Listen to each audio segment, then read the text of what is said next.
Good morning, everyone. Welcome to the Canada Grassland Project Protocol Technical Working Group meeting number 2. We've got a pretty good sized group today, so I've got you all muted by default just to limit the amount of background noise.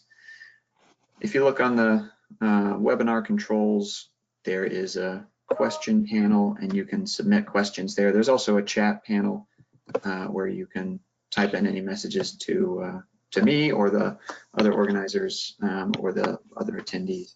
So I'll get little notices when people do that. So we're going to try and manage questions through that for the moment, but if we stop to discuss something, I can also start unmuting people if that makes it easier. So our agenda this morning, pretty short agenda for a pretty long meeting. Isn't that fun? We're going to go through a bit of background. I know it's been a while since this group got together, and I believe we do have some new faces that maybe weren't at the previous meeting. So I'll give you a bit of an overview of the process as it's going and who's working on it. Then the meat of it is number 2 here, discussion and feedback. I'm going to run kind of a summary through the entire protocol, just because, again, some of you maybe haven't had a lot of experience with what's there, and some of you it might have been a while since you've read the protocol. But there's a few sections where we're going to stop and dwell and hopefully discuss a little bit more. Today is not your only opportunity to provide feedback. I know that you haven't had this document in front of you for very long. So if you need a little bit more time to digest it after today's meeting, that's fine. We'll ask for written feedback afterwards. So we'll talk about next steps at the end. A couple of housekeeping notes. As I mentioned, it's a large group, so we're going to try and use the webinar question box for our communications. We've scheduled this meeting for 5 hours. I'm very confident we don't need 5 hours, but we will take breaks periodically as we go along, every hour or two. The webinar is being recorded, so when we're done, GoToWebinar will give us a link and we can share it around in case anybody needs to refer back to it. During the webinar, if you need assistance, you can email Betty here at the Reserve at her email address there, and she can help sort you out. So who's working on the protocol on our side? Here at the Climate Action Reserve, it's myself, Max Dubison. I'm the policy director. I was the lead author on our US grassland protocol and have been working on the avoided grassland conversion, I suppose, since about 2012, 2013. That was when we started working on it here at the Reserve. And I've been working on the Canadian version of this protocol in fits and starts for the last couple of years. Also got Betty Zavaries, one of our policy managers. Betty, would you like to introduce yourself? Sure. Hi, everyone. I am Betty Zavaris. I've been working with the Climate Action Reserve for now close to 2 years, supporting Max with several protocols, mainly the Grassland Protocol in the US, and also supporting now the Canada Grassland Protocol development. It's nice to join you all today with this presentation, and I look forward to everyone's comments and feedback. Thanks Betty. And we've also got Heather Raven working with us. She's our senior project coordinator. She's not on the meeting today, but Heather does a lot of work behind the scenes with keeping the process going. Our partner on the Canadian side of things is Veresto Solutions. And Karen, maybe I'll let you introduce your team. Sure, sounds good, Max. Good morning, everybody. Just as a reminder, this protocol is being sponsored by the Canadian Forage and Grasslands Association. So we're working diligently with the CFGA on shepherding this thing through for Canada's first voluntary opportunity. Hopefully, under the Climate Action Reserve, it'll be a protocol national in scope, but that will become apparent. And so we picked this up after it was a stranded asset when the Ontario-Quebec WCI protocol adaptation process stalled. I'd also like to introduce Jonathan Alcock. He's been on the job trying to get all the cats herded and getting this thing coordinated.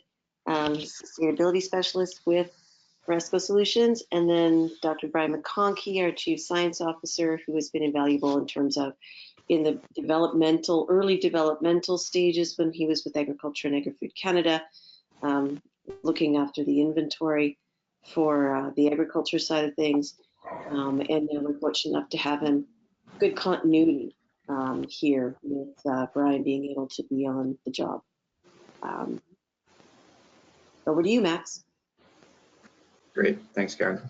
Yeah, I think that's an important point there that maybe I was about to miss, is that for those of you not familiar with the Climate Action Reserve, we operate a voluntary offset project registry so far in the US and Mexico. So we've got about 18 different project protocols so far, and maybe 5 of those apply in Mexico. Though we've been doing some work in Canada, mostly as Karen said, through the previous contract with Ontario and Quebec, this will be our first voluntary protocol. So we're really excited to finally be able to accept project submittals to our registry from projects located in Canada. The technical working group, a very august and robust group. Resco did an excellent job, as well as the CFGA helping us out, pulling this group together. I'm not going to go through this in detail. This is printed in the draft protocol that you've got. And I know that there are other folks from some of these organizations that are also on the call today. Our practice is to basically list one person from each organization as the actual working group.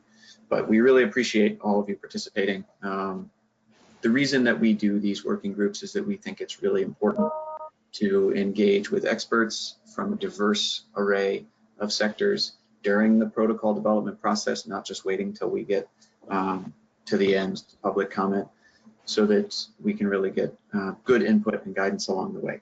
So at the Reserve, we're experts in greenhouse gas accounting and offset project accounting and offset protocol creation, but we're not necessarily experts in all of the underlying project activities and sectors in which we're working. So that's why you're here today.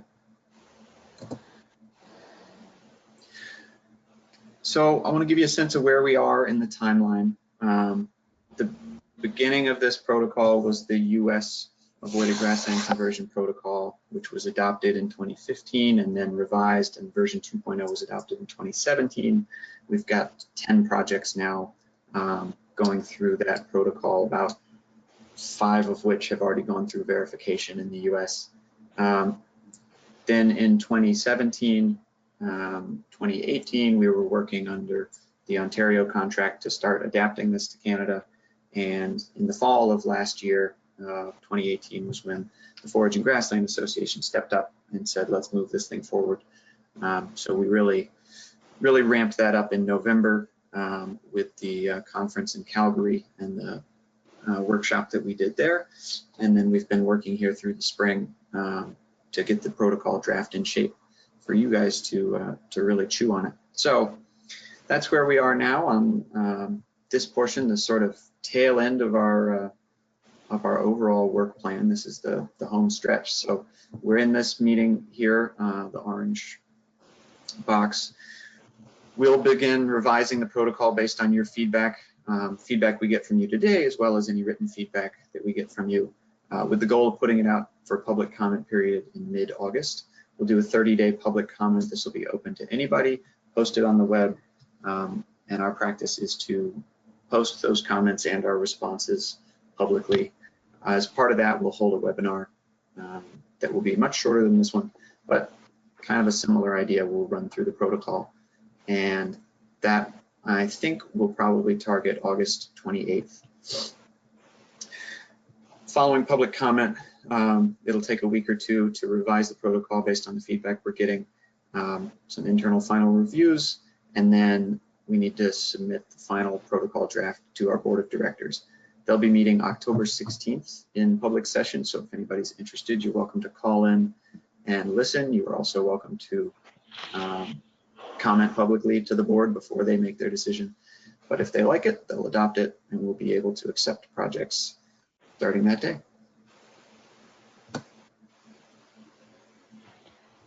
Okay, so I'm going to jump on in. As I said, if you have questions as we go along, please type them into the question box. I'll try and keep an eye on it over here on my screen, and I'll pause if anybody's asking a question that needs to be addressed as I'm going. This slide's got a lot of words on it, obviously. These are the different sections of the protocol. These are all the different things that are covered by this protocol. This is one of the reasons we kind of use the word protocol rather than methodology, because there's so much more to it than just how to quantify something.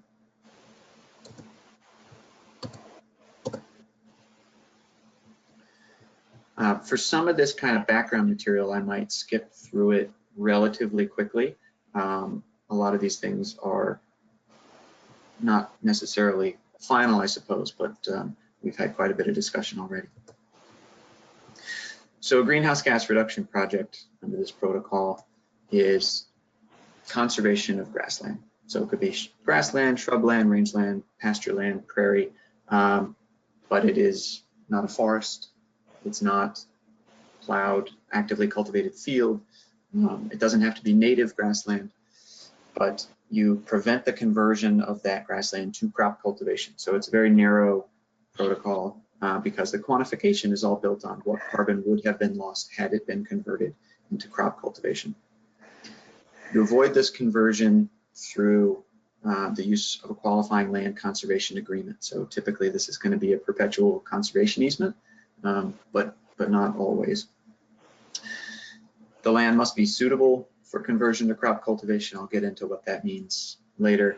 And it has to have been in continuous grassland cover for at least 10 years prior to the project start date. Because you're protecting the carbon that's already there, there has to be carbon there to protect. This is not a soil carbon accrual protocol. So you're not getting credit for putting more carbon into the soil through management activities. Now you could, if another organization, another registry had a methodology for that, you could do both projects on the same area.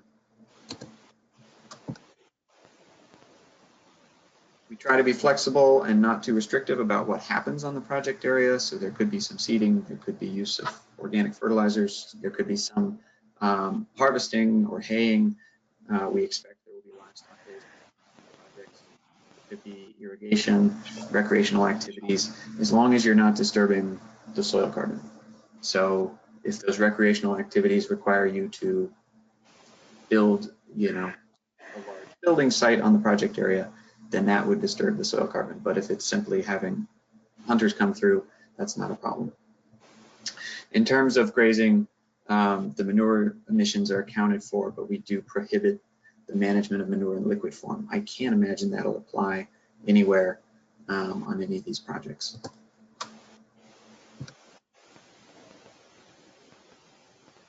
A bit more detail on how the projects are together. So when you're defining the project area, there's going to be typically one landowner and one easement holder. So you could have multiple easements going on and still call it the same project, but we need those entities to be the same project. You could also have an easement that covers a large area and your carbon project is only a small subset of that area. That is very common. So we've got maybe a rectangular property, but only a portion of that property was actually suitable for crop cultivation. So the project excludes, forested areas or bedrock or something like that. There are multiple entities that will be involved in the project. The landowner, obviously, every property is going to have some sort of landowner. They may or may not be involved in the carbon project itself. It all depends on the legal contracts they've got in place. There will be an easement holder. Again, they may or may not be involved in the project depending on their contracts. The project developer is essentially whoever's doing the work, putting the project together.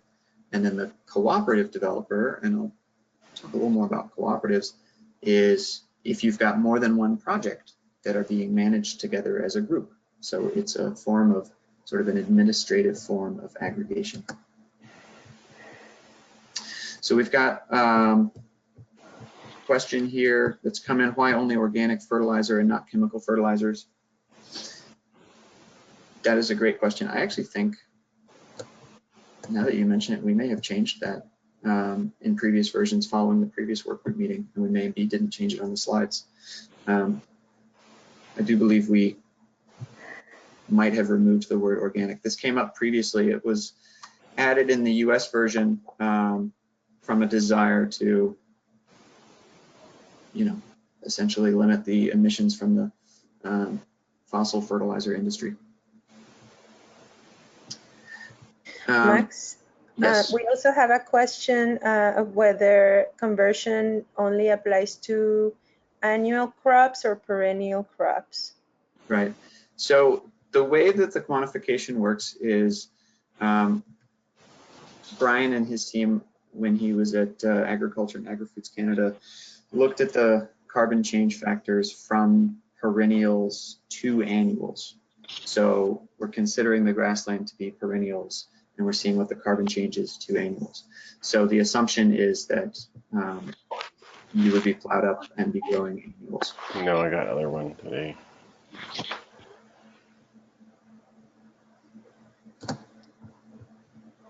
Good questions. Thank you.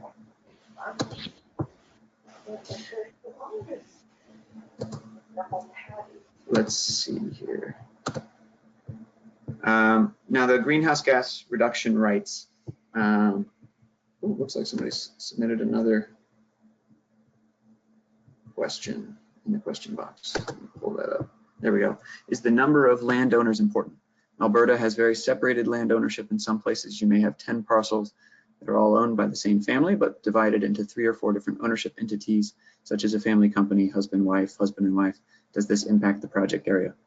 Great question. So the protocol recognizes this, recognizes that most land is going to have some complicated ownership structure, and essentially requires that you identify one entity as the quote unquote grassland owner. So those different landowners need to get together and figure out who is the grassland owner that's going to be defined for this project, and essentially indemnify the reserve against any potential claims from other grassland owners. So they need to work it out beforehand so that whoever comes forward has sign off from the other owners, and none of them are going to come forward later and say, hey, no, this is my property, I want the carbon. Good question. And that kind of segues into this greenhouse gas reduction rights. So the idea here is you can separate the rights to the greenhouse gas reduction from the ownership of the land itself. We recognize that when you put an easement on a property, it makes things a little murky. When we were developing the initial protocol, there wasn't really any legal precedent for whether or not the conservation easement actually conveyed the rights to that carbon.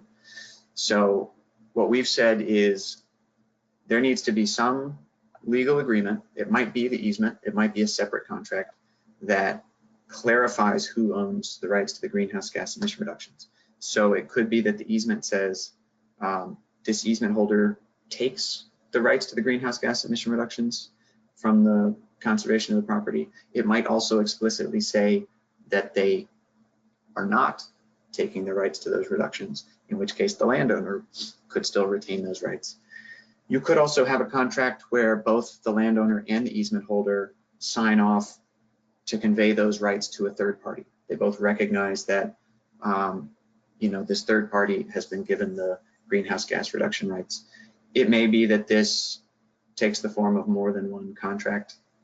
We just need to be able to sort of follow the legal breadcrumbs that lead us to exactly who owns the greenhouse gas reduction rights. And then that entity is the project owner, capital P, capital O. That project owner has to have an account in our registry, and that's the entity that receives the credits when we issue them. We do allow in the registry for one person to manage the project through their account and a different account holder to own the credits. So if you maybe are a conservation organization, a land trust, you want to own these credits, but you're paying a consultant to actually do all the work of developing your project, that's fine. The software can handle that. The consultant can manage it through their account. but then the credits will still get issued to your account. The last box here, the cooperative structure. So cooperative, like I said, it's an administrative form of aggregation. Each project is still its own project. It has its own project ID. The credits get issued to that project. But you've got one entity that is managing all the monitoring, reporting, and verification. They are managing the data flow in the registry. They're hiring a verifier for a single verification of the entire group and a single verification report to cover the entire group. And our hope is that over time, as cooperative developers get more practice with employing the same approaches to their monitoring, reporting, and verification across multiple projects, and the verifiers get more practice with writing these sort of grouped reports, that this will bring the costs down on a per project basis. The structure is pretty flexible. It's not a legal entity because there's no commingling of data or uncertainty or anything like that between the projects. You can essentially have projects join or leave at any time. There's a lot of guidance in the protocol about how to figure that out in terms of your reporting schedule, but we've tried to be flexible.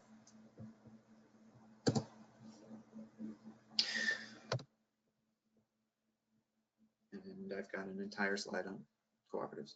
So basically the idea here again is being able to do everything as a group and hopefully get some economies of scale. We do maintain the traceability of the credits to the individual projects. So when you go into the registry and you click on a project, even if that project is participating in a cooperative, you'll still see the data for that project alone. You'll see its emission reductions, its contributions to the buffer pool, and links to documents. We're working with APX, who's the software provider, to make the cooperative process in the software even more user-friendly. So we're going to have some cooperative reports, and we're going to try and make it easier for the cooperative developer to manage things without kind of jumping in and out of different project screens and that kind of thing. But it's kind of new for all of us, so we're improving it over time. We do offer a bit of a fee discount under the cooperative structure.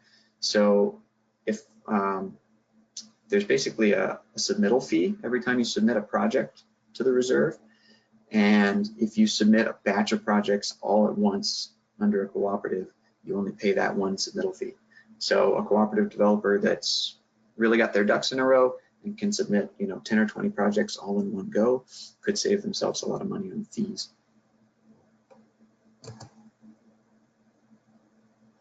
All right, let's get into the meatier stuff.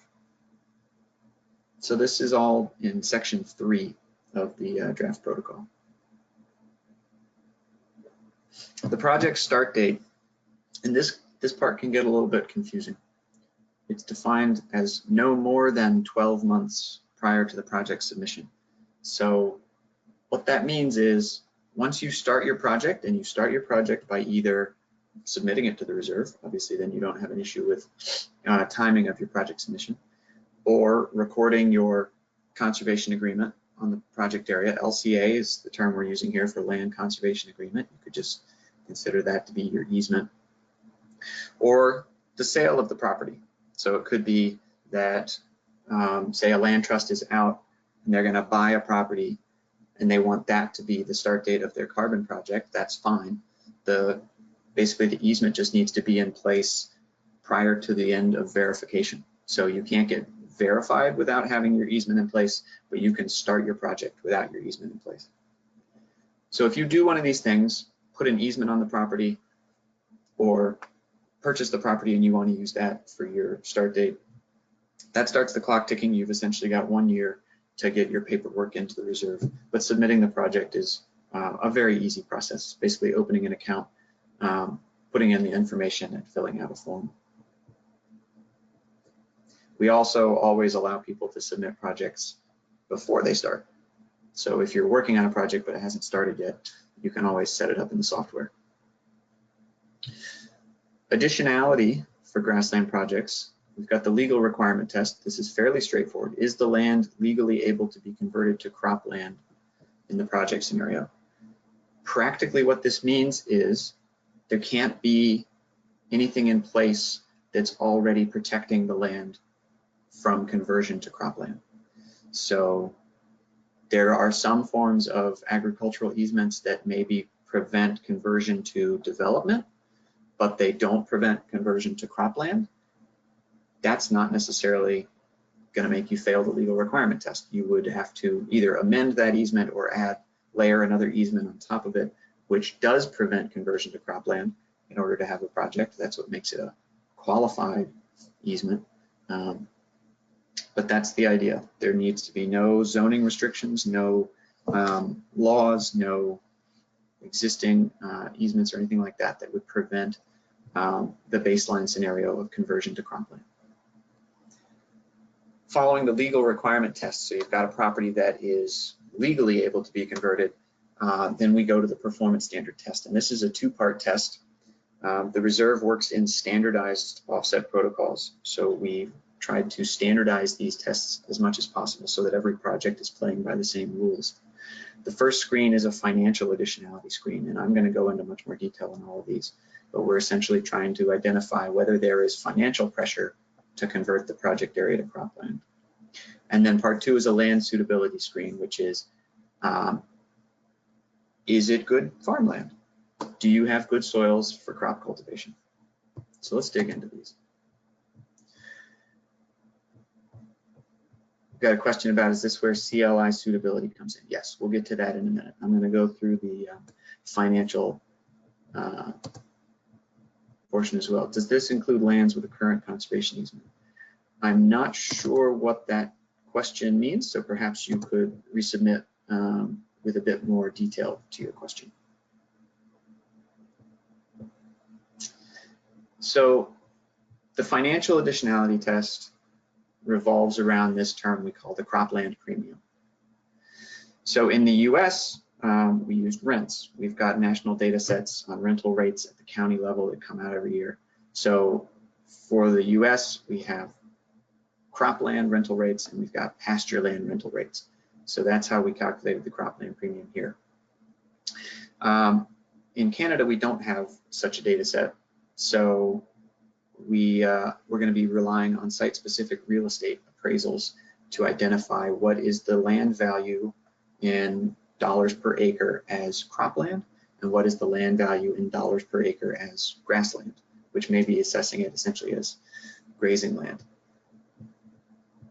There are thresholds built in here around how much more does it need to be worth as cropland than pasture land or grassland. So that is the cropland premium. So I'll give you an example here. Let's say we've got a property where the appraisal identifies the value of cropland at $1,200 an acre and the value of grassland at $1,000 an acre. That means there's a 20% premium for the land as that land would not be eligible because, as you saw on the previous slide, the minimum here is 40%. So anything below 40% premium is ineligible. Looking at the last line here, if its value of cropland is $2,000 an acre and the value of grassland is $1,000 an acre, that's 100% premium. It's worth double as cropland and grassland. In that case, it's eligible and there's no discount. Now, in between those two, there's essentially a sliding scale discount. So like I said, the minimum is 40% of the threshold, and the discount is highest at that point. You lose 50% of your credits. It's essentially saying if there's only a 40% cropland premium, then we assume that there's a 50-50 chance that you've got a significant financial pressure for conversion, so you get 50% of the credits. And it's sliding scale. Anything between 40 and 100%, you get some fraction of that 50% discount. So for example, if you're right in the middle with a 70% premium, you take a 25% discount. So essentially at 100% cropland premium, if the land is worth double as cropland, conversion is considered a sure thing. Now, some background on these premiums before I kind of open up the floor for discussion. This was originally developed for our forest avoided conversion protocol, probably 12 to 14 years ago.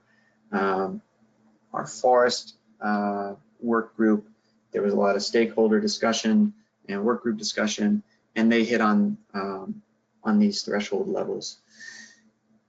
That was then adapted into the American Carbon Registry's avoided grassland conversion protocol, and then again into our US avoided grassland conversion protocol, and then now here.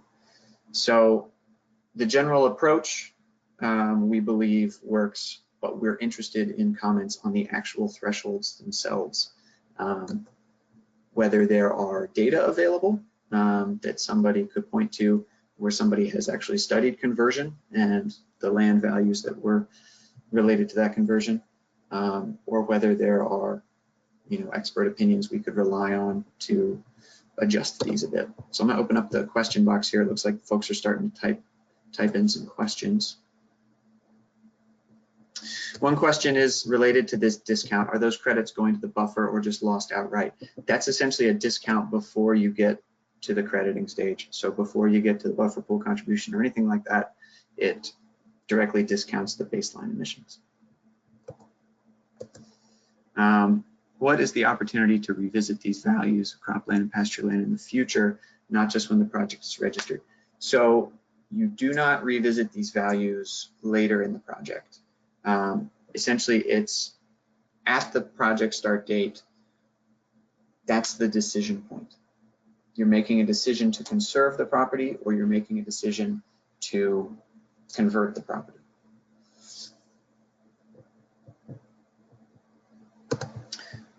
And then I believe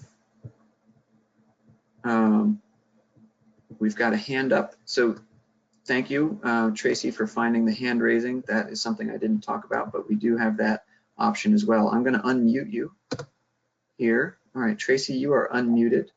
You're welcome to speak. Sorry, I actually asked my question in typing, so no worries. My question was about CLI, so you answered that. Oh, gotcha. I deleted it quickly after I answered it. Thank you. That's fine. It's all good. So I'm gonna remain on this slide though for the moment. So if anybody else would like to speak on this topic, please use the little button to raise your hand or type into the question box.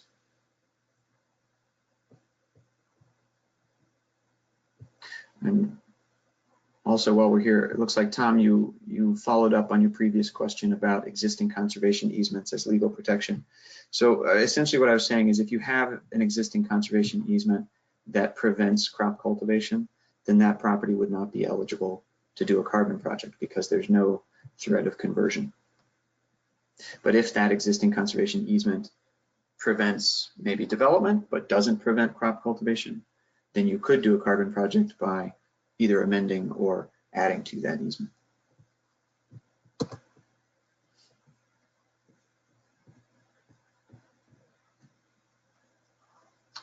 So we've got a question here. If conversion to cropland was dependent on developing infrastructure such as irrigation, is that considered in the evaluation of value as cropland versus grassland?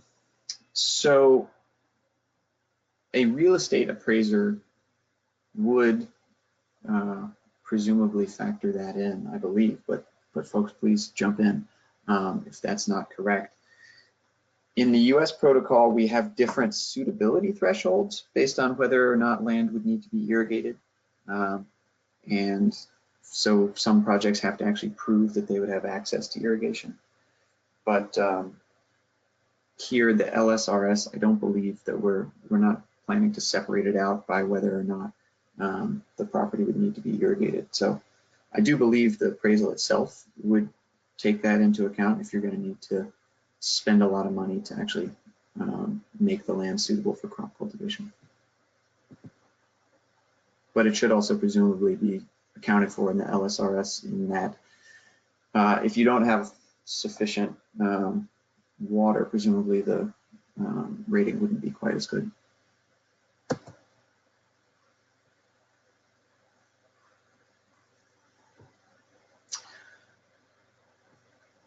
What happens if a project starts out as additional, but a few years in, there's a new local bylaw that would not allow for conversion to cropland? So the idea here is that at the time the project started, the baseline is that they actually converted it to cropland.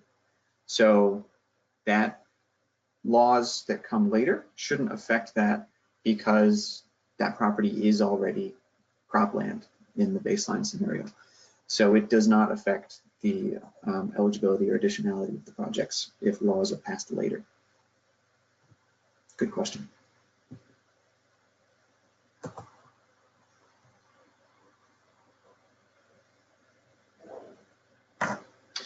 Well, I'm going to move forward. Oh, here we go. There's another question here from Tom Lynch Staunton.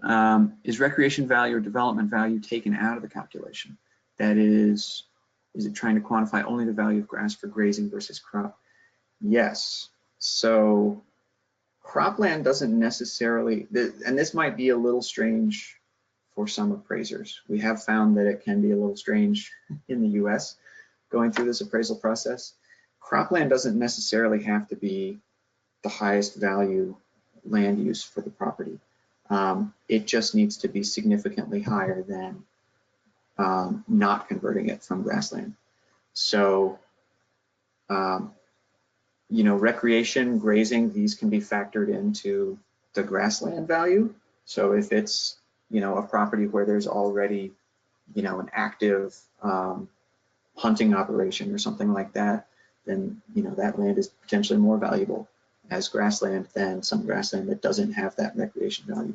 So that gets factored in terms of the grassland, the project scenario, but in terms of the baseline, we're really just looking at crop cultivation.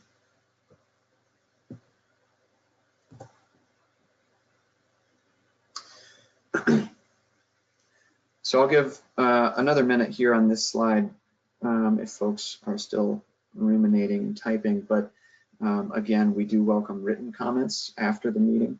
And if anyone has suggestions of why these thresholds are appropriate or why they are not appropriate and should go up or down, we welcome it. Okay, I'm going to move forward. So here's a bit more detail about the real estate appraisal process. You know, basically, we've got the land suitability rating process, so that'll factor in here in terms of showing that the area is suitable for conversion to cropland. But then you're going to have a licensed real estate appraiser that does this, and there's details in the protocol about this process. We would like you to read through those details, especially those of you in the conservation community that have gone through these appraisals, and please let us know if what is in there makes sense. We tried to adjust the language from the US version. It was previously kind of built off of California's real estate appraisal standards. So we've tried to adjust it here. We want to make sure that it's relevant. We highlight basically you need to describe the project area that's going to be included and evidence for the value of that conversion to cropland and then evidence for the value of it as grassland.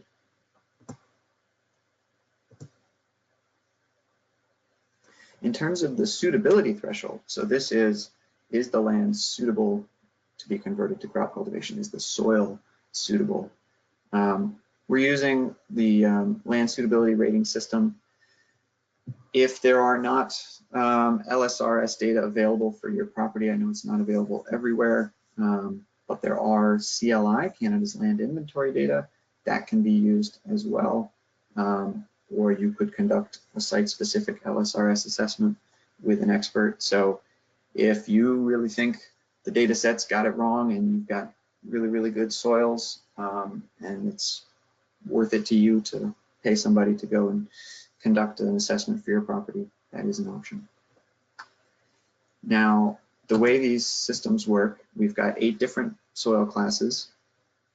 Class 1 through 4 are essentially considered suitable for cultivation. So going from no limitations for crop use to There are limitations for crop cultivation, but they can be overcome. Then when we start to get into 5 and 6, you start to have more and more severe limitations. These can sometimes be overcome. It depends on the property. I think what we often see is that, you know, soil groups, soil units don't come in just blocks and rectangles. So there's often areas of maybe class 5 or class 6 that flow in between the property. But if most of the property is class 1 through 4, then it's still going to be a good site for a farm. So when setting the thresholds, we try to keep that in mind, that while we want to focus on class 1 through 4 soils as being most suitable for cultivation, plenty of farmland has class 5 and 6. Especially here in the US, we've got a very similar rating system with our soil survey called the Land Capability Classification.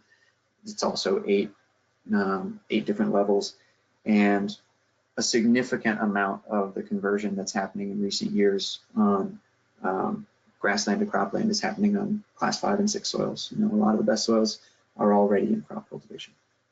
Now for classes 7 and 8, we exclude them outright. So you can't include soils with class 7 and 8 ratings within the project area. Those need to be carved out.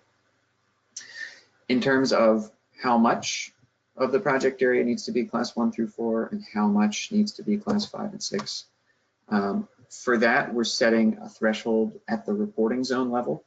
So looking at the existing data sets, looking at existing maps of crop cultivation, and identifying for each reporting zone what percentage of existing cropland is on class 1 through 4 soils, and what percentage is on class 5 and 6 soils.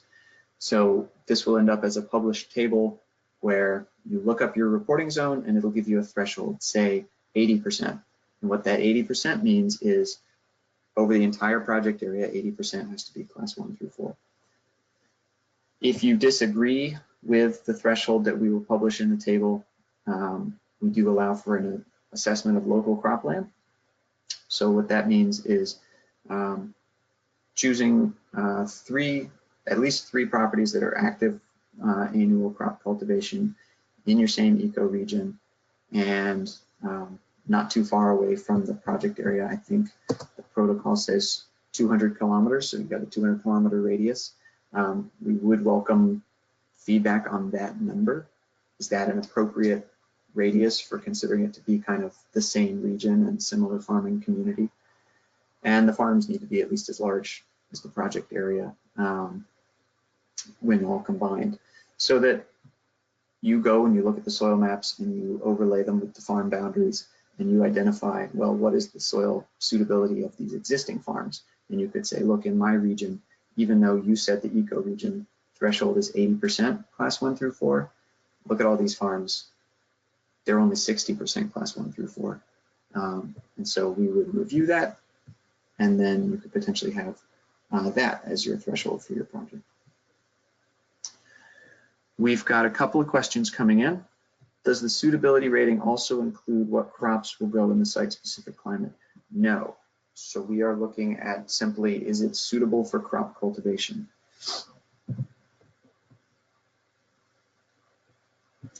And then another question here. Why are class 4 with severe limitations included with 1 to 3? You may also want to consider reasons for limitation, such as temperature. Yeah, absolutely. So far, we've kept it more general and lumped all 1 through 4 together as generally suitable for cultivation. But if you have suggestions for whether we should get more specific than that, and whether we should exclude certain types of limitations and reasons for limitations as meaning that the project is simply not suitable. I think temperature is a good one. That's something that you can't really overcome.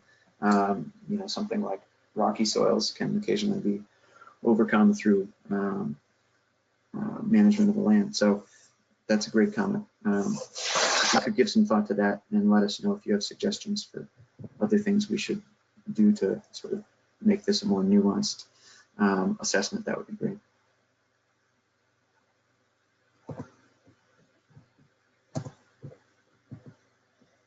There is a map in the protocol right now that has sort of our first pass at developing these thresholds at the reporting zone level, but we're going to be going through that analysis again. So I wouldn't consider that map to be final.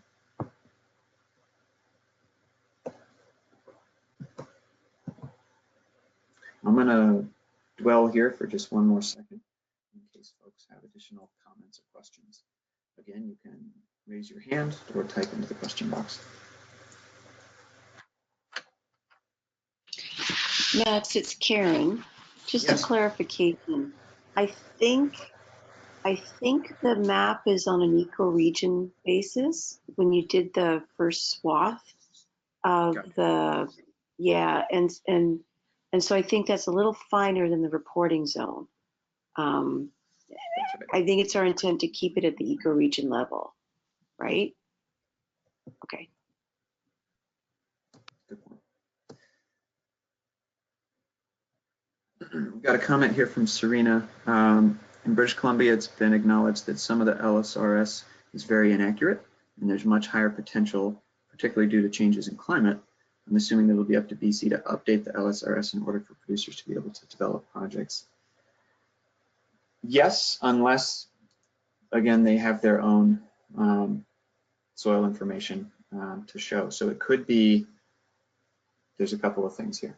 It could be, number one, that it is worthwhile for them to update the rating in order to have a project, or it could be, number two, that even though the LSRS ratings are less rosy for the region, you could look at existing farms and say, well, look, it's wrong, but here, these farms are all on class 5 soils according to the way they've currently categorized it. And so essentially you could get a project in by adjusting the threshold to fit the local conditions. And we understand that in general, this is kind of a blunt instrument. We went through a lot of different discussions and options of figuring out a standardized way to assess suitability here that wasn't a massive amount of effort for the project because we're trying to avoid cost. And at the end of the day, we're talking about a counterfactual. We're talking about land that isn't converted to cropland. And so we're constantly trying to come up with these proxies for when would it be good cropland. So this is where we are. Thanks for the questions. Max, Karen again. Yes. As I recall, when we were working on this about a year and a bit ago, we were working with Candace Bannon at Agriculture and Agri-Food Canada, and the CLI, so Serena, to answer your question, LSRS may not have been completely done in BC, but it's our understanding that the CLI has the spatial products that that could be used for sort of a further scrutiny here. And I think that, Max, that's what you used when you were doing the first cut, whereas the LSRS does not have spatial products. And so it may be a fallback to the CLI, if you may look into that. Yeah, and there was some available for the LSRS, but it was far more limited in geographic scope. Yeah.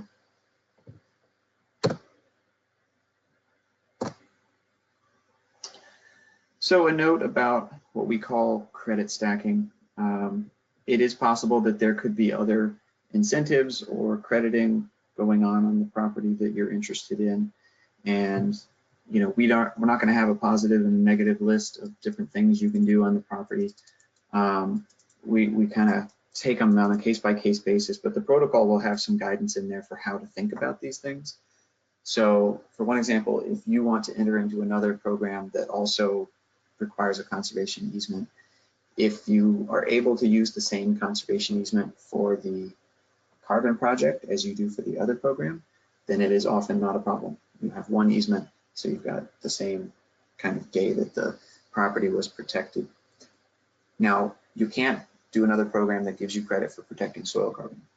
That's definitely something that is a big no-no, and that would not be suitable for stacking. But there could be perhaps a government program that provides incentive payments for you to do certain land management activities, such as stream restoration or, planting windbreaks or something like that. And generally speaking, those kinds of pay for activity programs are not at all a problem with the carbon program. So when you look at landscape scale activities where the other program is also paying you to protect the entire project area, that's an area where we might need to dig in more and take a look at the other program. But when we're looking at activity programs, it's generally not a problem.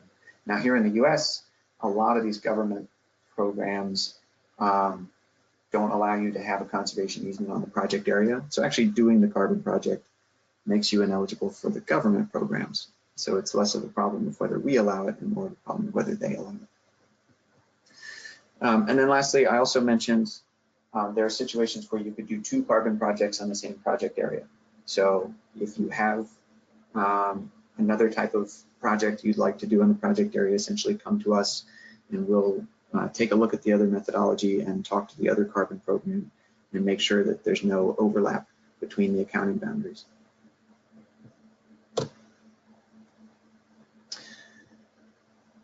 We've got a question here. Will we be going through a detailed example to demonstrate the quantification of emission reductions associated with a hypothetical project?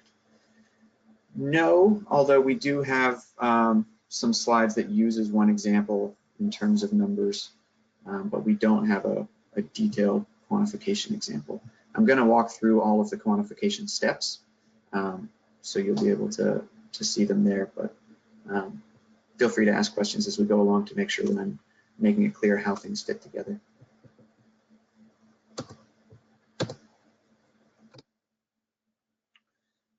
The crediting periods for these projects are 30 years.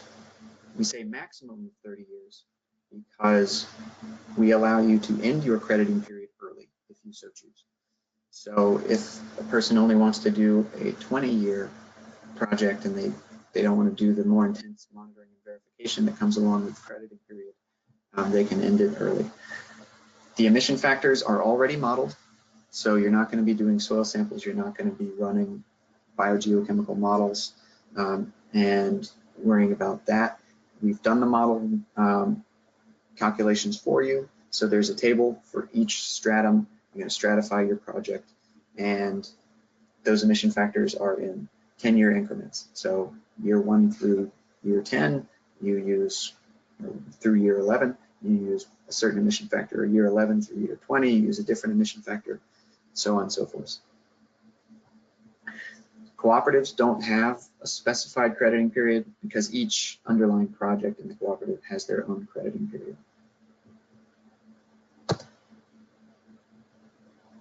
That was an easy one.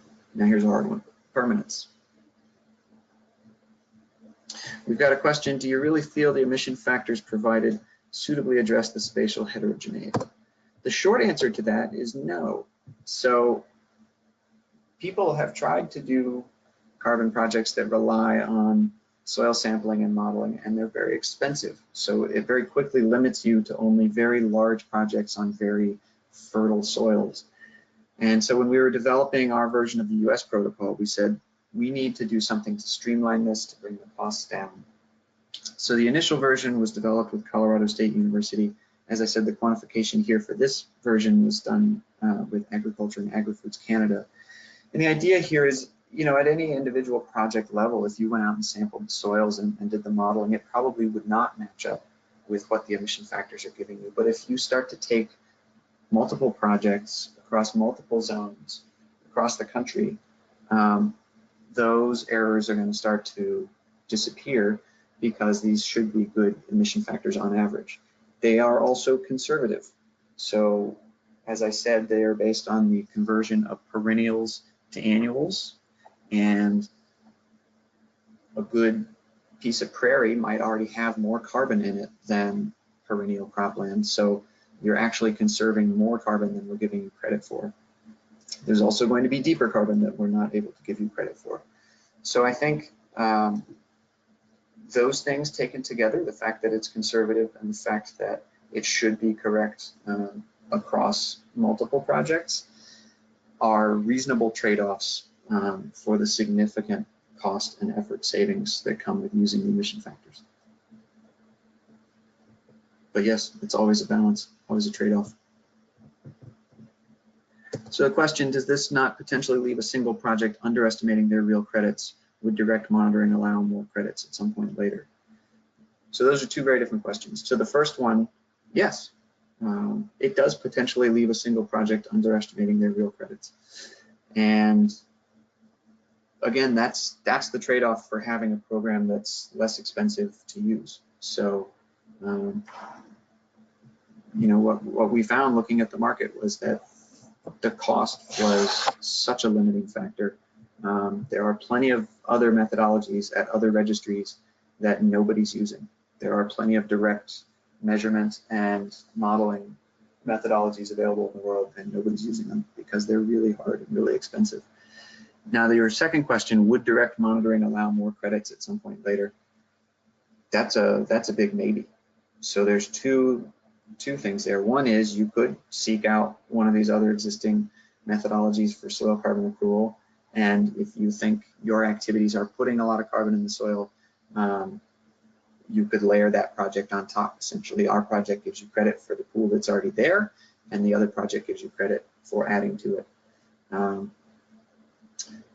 And then in terms of could you get more credits for the avoided conversion, that's really a question of if we ever update the emission factors and whether those emission factors apply to existing projects. That's a tougher question to answer.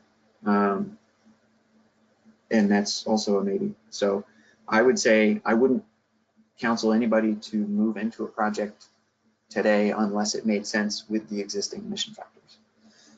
We are going to start scoping internally at the reserve about whether we can move into soil carbon accrual, and that will likely at least begin its life as a separate protocol. But like I said, there might be a way to layer those together.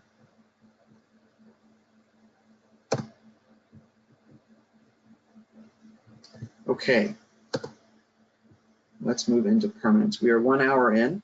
I'm going to move forward through this section, and maybe we'll consider taking a break in about 30 minutes or so.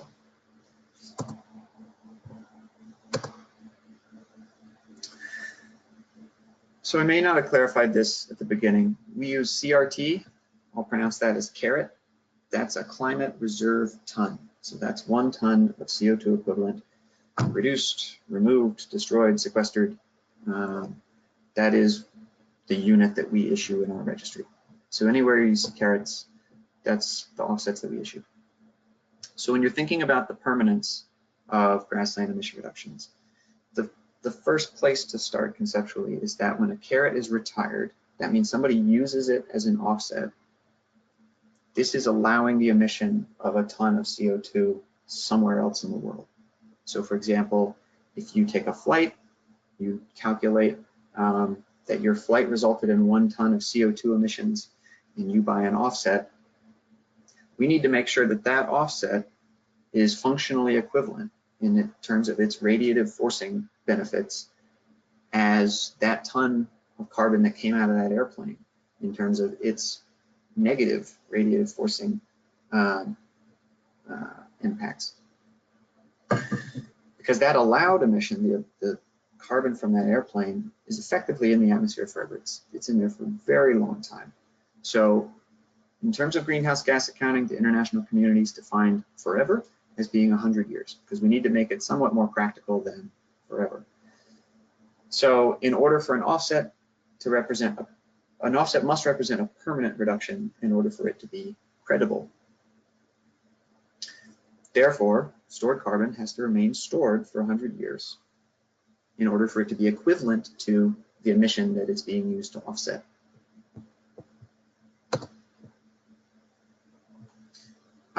Good question. Is it a ton with 1 N or a ton with 2 N's? It is a metric ton. So everything we do is going to be in metric tons. And in fact, the protocol is almost entirely in metric units, except for the use of acres. We had started converting it to hectares, and then when we had the workshop in Calgary, feedback was actually no, people in this sector speak in acres, and that it was appropriate to keep it in acres. So if anybody disagrees with that, please let us know.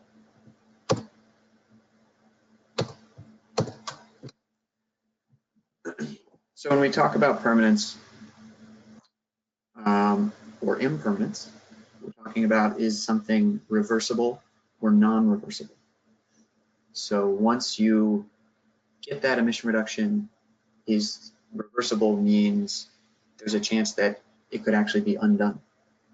So something that's non-reversible would be projects which capture, destroy, or avoid greenhouse gas emissions that don't involve long-term storage of any captured or avoided greenhouse gases. So if you destroy landfill gas, that methane is gone forever. It's not coming back. An example within the Grassland protocol would be the avoided fertilizer use. So your baseline emission factors include both soil carbon loss as well as avoided cultivation emissions. Once you avoid that cultivation activity that year, that is a permanent emission reduction. A reversible emission reduction might be land use projects such as forestry and grassland. So it's reversible because you're storing that carbon in biomass or in soils, and it could be released at a later time. So the example here for our protocol is avoided soil carbon emissions. I've got a question here in the box.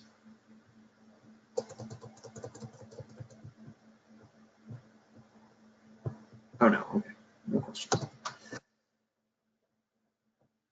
So compensating for reversals, what happens if you have a reversal on your project? We separate reversals into two categories: avoidable reversals or unavoidable reversals. The avoidable reversals are due to intent, such as planting crops on the project area, or negligence, such as not taking steps to prevent somebody else from damaging the soil carbon on your property. The project owner, in the case of an avoidable reversal, pays back the carrots that are related to reversible emission reductions. So for grassland projects, all of your emission reductions are calculated on a per acre basis. And if you have a reversal, you essentially identify the exact part of your project that was reversed, how many acres from each stratum, and then you look back at your quantification records and figure out how many credits related to reversible carbon have already been issued on those acres, and you pay those back. Unavoidable reversals are things like active nature. There's not a lot of risk of unavoidable reversal for grassland projects, which is great. They're much more stable, generally speaking, than, say, forestry. So in the case of an unavoidable reversal, the carrots are paid out of a shared risk buffer pool.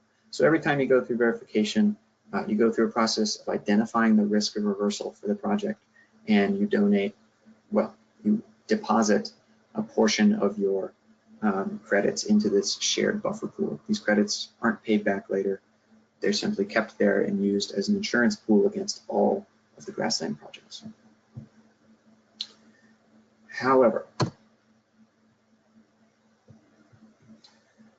let's get deep into the weeds.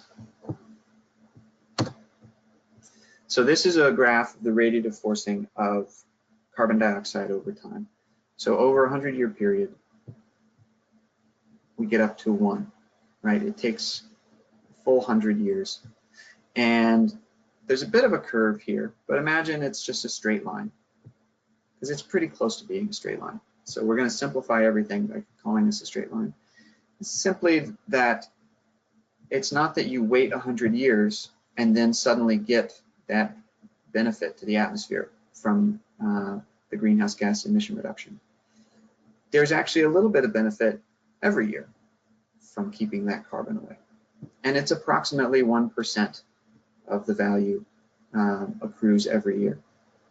This is what we call ton-year accounting. And in order to make the protocol more flexible, we've introduced the option for this alternative accounting method. Before I go on, we've got a question here. How are you reconciling the maximum 30-year crediting period with the 100-year permanence time frame? Are there 3 crediting periods? Great question, Sheila. So they are entirely separate ideas. So the 100-year permanence period applies to every credit. So not to the project, but to every credit.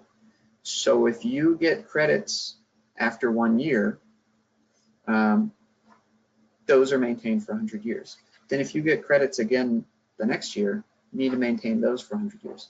So when you think of a 30-year crediting period, that means it's a 130-year project lifetime, because you've got that crediting period plus the permanence obligation for the credits that you earned in year 30.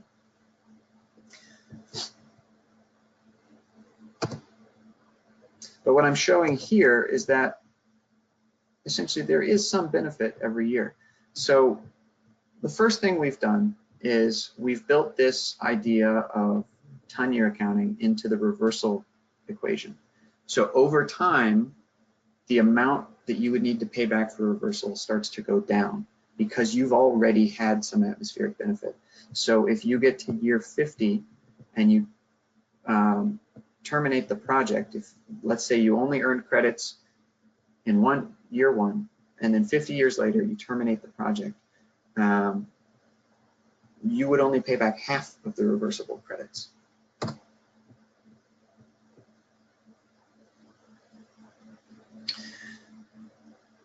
Oh, we've got another question that's come in. Would reversals be averaged over a certain time frame, since carbon loss could be replenished over time?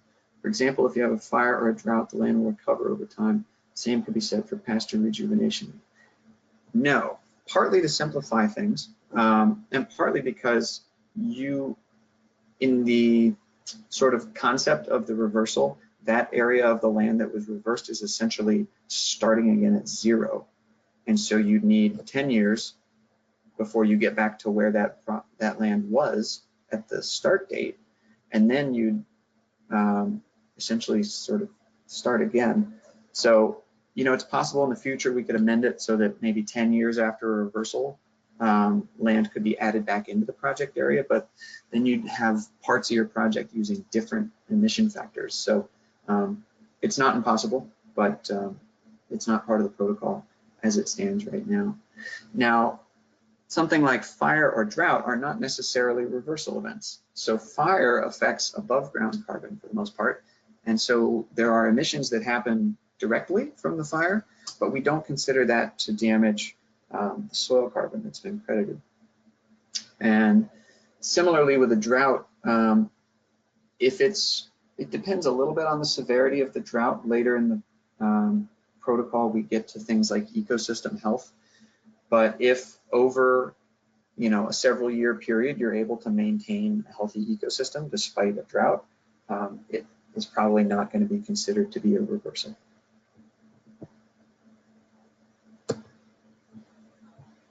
For the most part, I expect reversals are going to happen when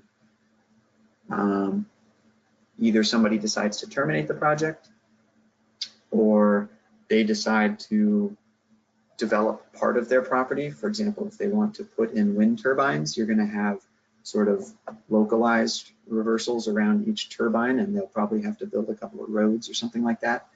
So those could be reversals where you carve out some of the project area, but the overall project keeps going. So ton-year accounting. What we've talked about for the most part in carbon crediting is ton-ton accounting, where you get 1 carat for each ton that's removed and you make a 100-year legal commitment to permanence. So that's the way all the projects work in the US right now. They sign a contract with us and they amend that contract every time they go through verification.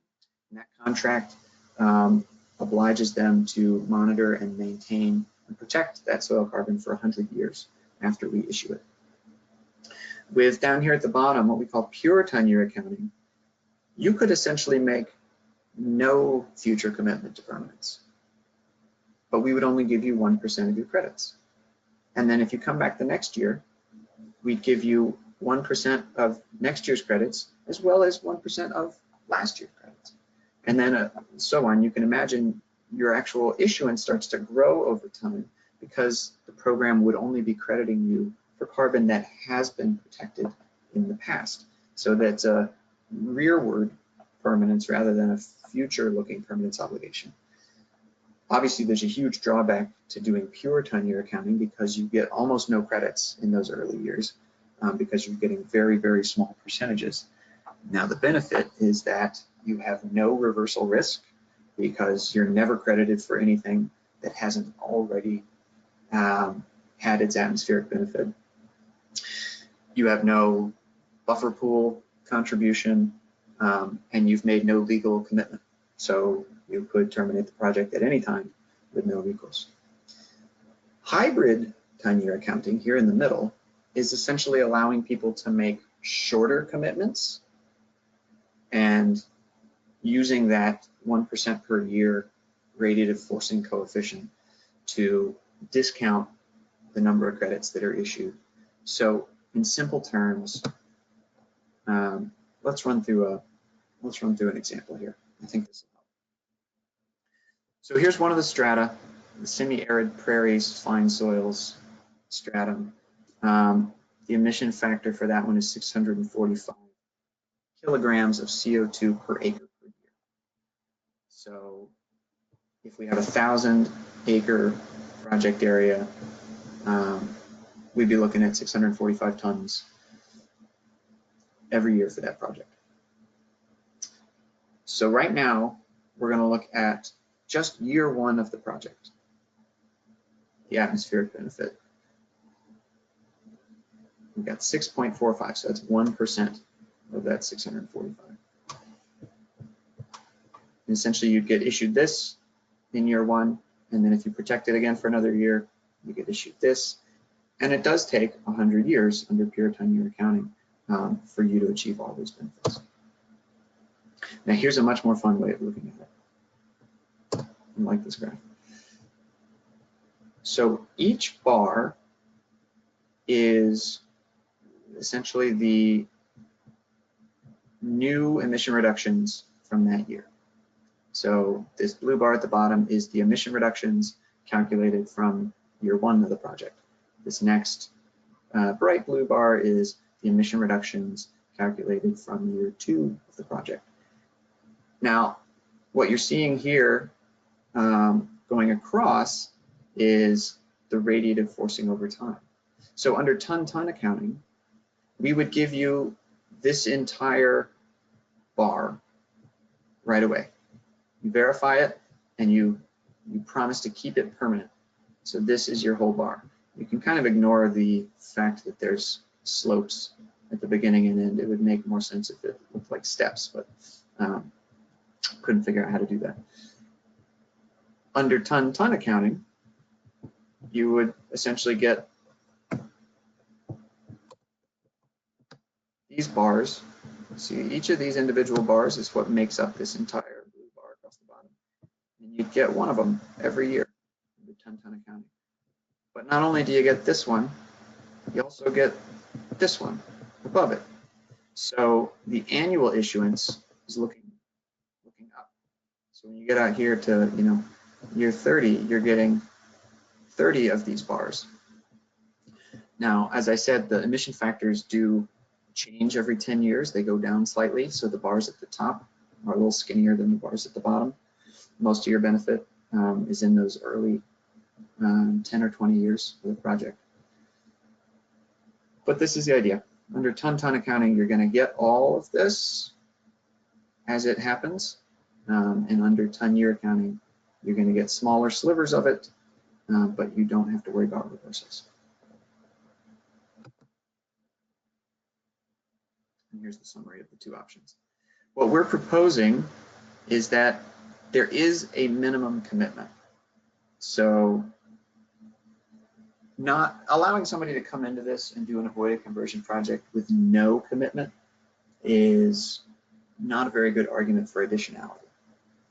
So there needs to be some commitment to doing this project. So we've proposed that there be a 20-year minimum commitment to permanence. And what that would mean is they'd sign a contract. Let's say the absolute minimum would be you sign a contract for 20 years. And so in year one, you get essentially 20% of year one's issuance because you've made a 20-year commitment out of that 100 years. In year two, you'd get 19% of year two's issuance. Year three, 18%. So you can see the pattern here.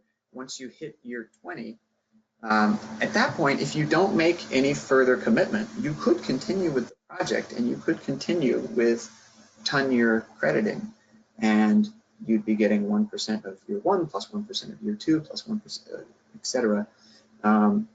And you could stay in as long, and there's that built-in incentive. If you stay in the program, you continue to be earning credits every year. If you wanted to maybe only verify the project every 5 years, but you're willing to make 5-year commitments once you're out of your 20-year period, you could do that. So you could move into a period where you make 5-year commitments and you get 5 years worth of permanence for your credits, and then you come back and you get verified again 5 years later, and you make another 5-year commitment. And so rather than getting sort of ton-year every year, you could do it in 5-year chunks, which would increase your issuance. So we're trying to be flexible there. I understand that this can get complicated. I also expect that most projects are going to stick with ton-ton accounting, where they make permanent conservation easement and make a 100-year commitment to the registry, and they get all of their credits at the time of issuance. So we're building in these options to try and be flexible, and it'll be interesting to see what people actually do in practice. So Max, So Karen here. yes, Karen. So before you get into the next series of slides, can you talk about the intersection of a legal conservation agreement with these two methods? Sure. So there's essentially two things. Actually, the next section kind of talks a little bit about legal instruments. But in terms of the methods themselves, it's really just about the length of commitment. So we don't necessarily need the conservation agreement to be any longer than the permanence commitment. So at a minimum, that conservation agreement would be 20 years. If it were the case that the project was going to be sort of re-upping their permanence commitment and extending it, for example, in Mexico, under our Mexico Forest Protocol, the communities make a 20-year commitment, but they renew it every year. So they keep pushing that 20 years out. So in year two, it's 21 years. In year three, it's 22 years. So in that case, you wouldn't want to be amending your conservation easement every year like that. So I think the conservation easement should be at least as long as the project is envisioned to be, because if you got to the point where the conservation easement expired, then you wouldn't have essentially the project anymore, and you need to figure that out. Does that answer your question? Yep, I think so. Thank you. Okay. We also had another question here about, is there any additional benefit after 30 years or just flat lines? No, the project doesn't do any crediting after 30 years. So that's the 30-year crediting period. So at that point, you enter what we call the permanence period. So if you do make the 100-year commitment and you've got a permanent easement and you're getting ton-ton accounting, and we'll talk about this later in the verification section, basically the effort goes way down because at this point, you're not needing to monitor project emissions and that kind of thing. You simply need to periodically prove to the registry that your grassland is still grassland. So the permanence period, that 100 years after your crediting period, is much more low effort. So I'm going to talk through legal instruments. Maybe we'll take a break before we go into quantification. And I don't think we need to dwell on this too much. We've covered them a bit in the early sections. That qualified land conservation agreement, that's the mechanism by which the conversion is avoided and the permanence is maintained. The greenhouse gas reduction rights contract, again, this could take several forms. So it could be the easement, it could be a separate contract, but this is how we identify the project owner. And then the project implementation agreement. That's the contract between the project owner and us. So this is where you commit to permanence and to ongoing monitoring and reporting. So the PIA, the project implementation agreement, is essentially how you are defining your permanence period in order to figure out what your crediting schedule is going to be. So if you make that 100-year PIA and you amend it every time you go through verification, then you're on a ton accounting schedule. If you are going to do less than that, then you'll be on some form of the ton-year accounting schedule. One person has said that my volume is cutting in and out. Karen, Betty, are you guys still hearing me well? You do cut in and out, but I'm not sure what we can do about that. Like you're legible, we can hear you, but you do go quiet at times, but not for very long. Okay, it's strange. I've got a headset. Maybe when we take a break, I'll try it in a different USB port. Thanks for noting.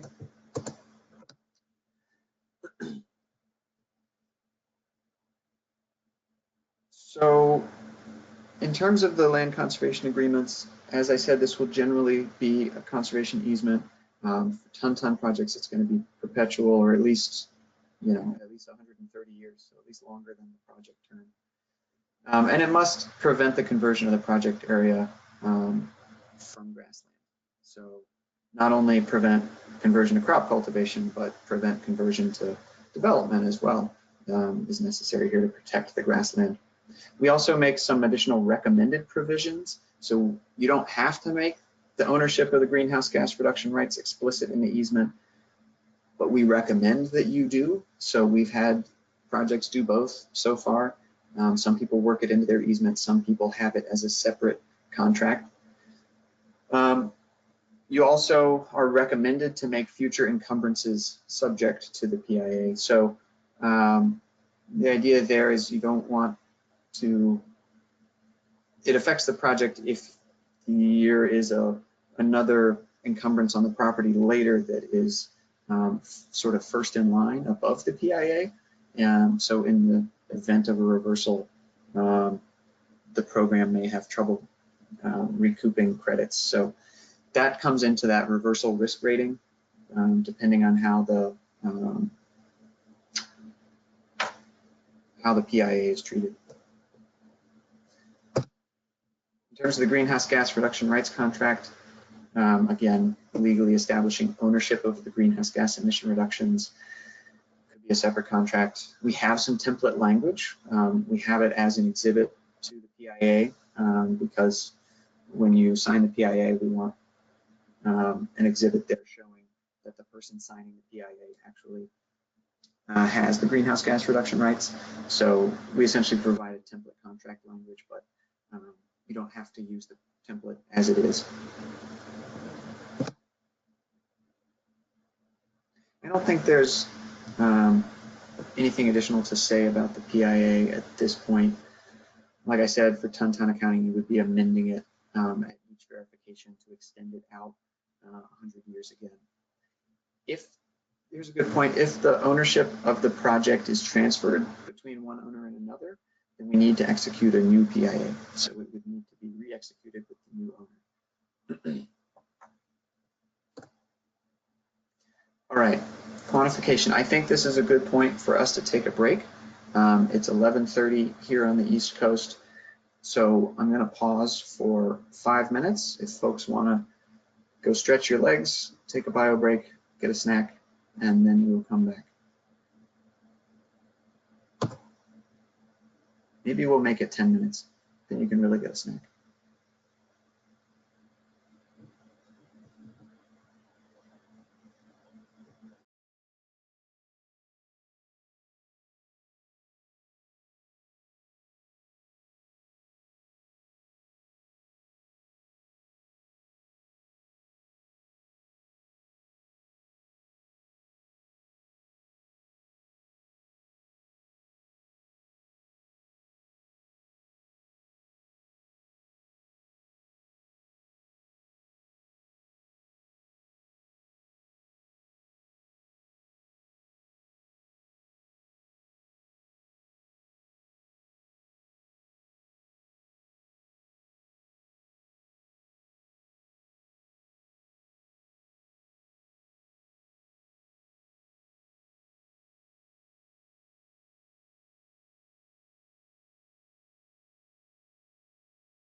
Okay, welcome back everybody. Not sure what the audio hiccup has been so far. I've moved my headset into a different port. Perhaps that'll make a difference, but hopefully everything goes smoothly from here on out. So let me get the presentation back up.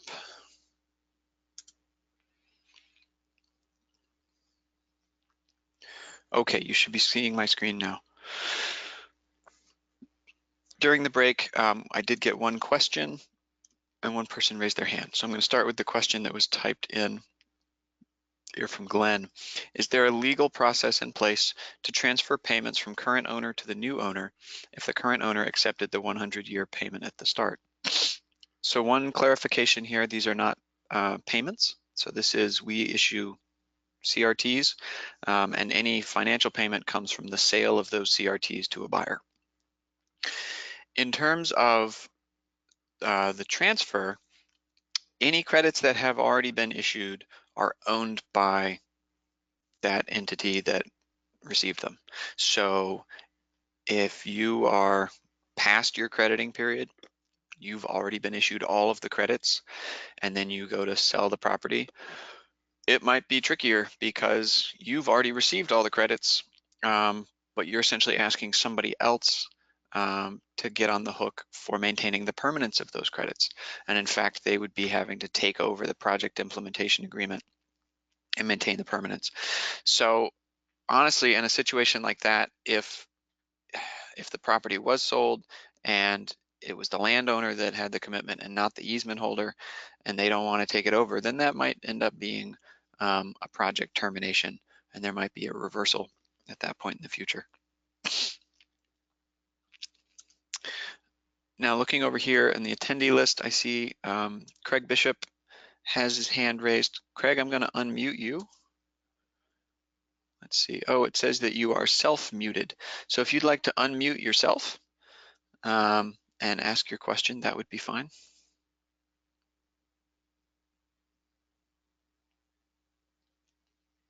Also, if you don't see how to be able to unmute yourself, feel free to type in your question in the question box.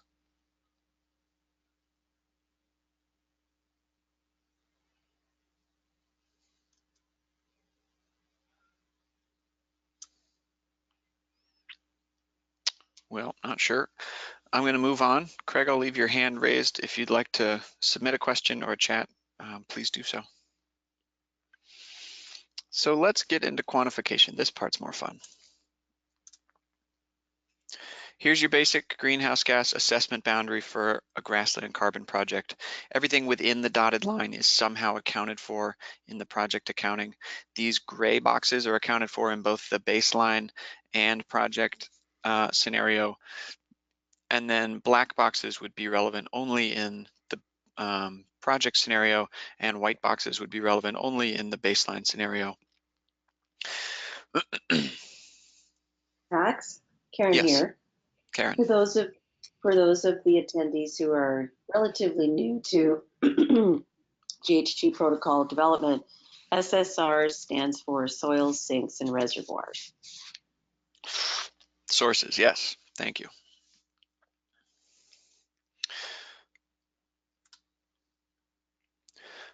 So the basic quantification for any carbon project is that your emission reductions equal your baseline emissions minus your project emissions.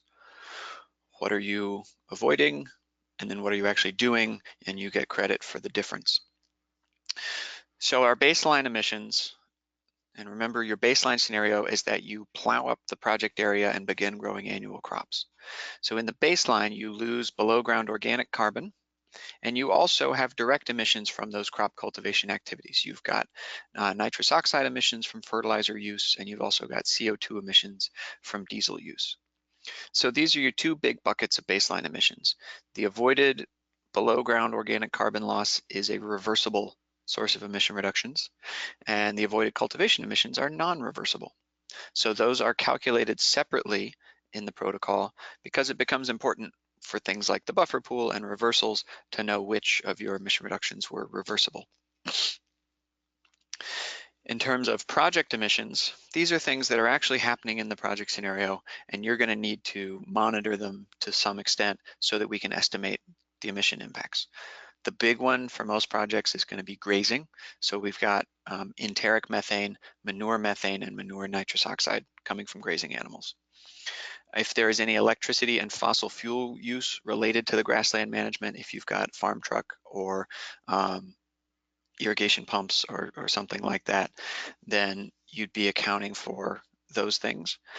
If there is a fire, then you account for the methane and nitrous oxide that came from burning the above ground dry matter.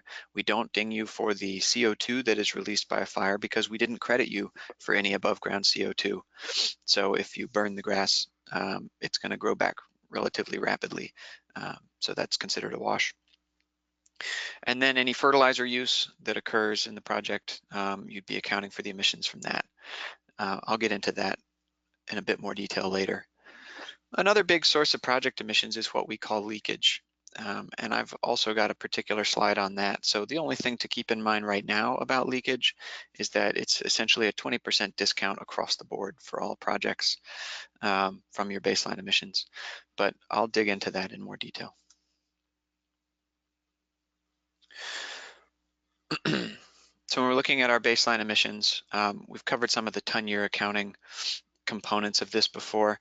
As I mentioned, these are based on default emission factors. These are area-based, so kilograms of CO2 per acre per year, and those change by stratum, which is your reporting zone, and soil texture. Soils are either fine, medium, or coarse. So you basically figure out your strata, figure out your number of acres in each stratum, and then use the lookup tables. The fossil fuel use rate is constant. It doesn't change over time. So the basic steps for figuring out your strata, you go to the reporting zone map, figure out, divide up your area by reporting zone. Most projects are just going to exist entirely within one reporting zone. So for most projects, you're going to have just a single reporting zone, but there will undoubtedly be projects that fall on the margins between two different reporting zones, and we'll have to split the project area. And then you figure out your soil texture. So we've got a table in there for the more detailed soil texture classifications and shows you how those texture classifications map to these three classes of coarse, medium, and fine. And then you put them together. So there's essentially, if you're all in the same, oh, this shouldn't say MLRA, this should say reporting zone.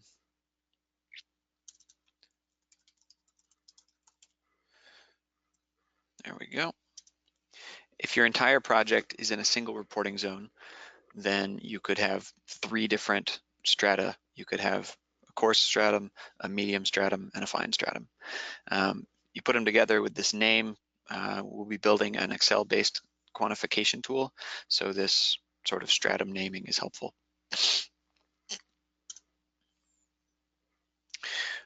In terms of discounts that factor into your baseline emissions, we've already talked about the discount related to the financial additionality test. That's called the uncertainty of baseline conversion.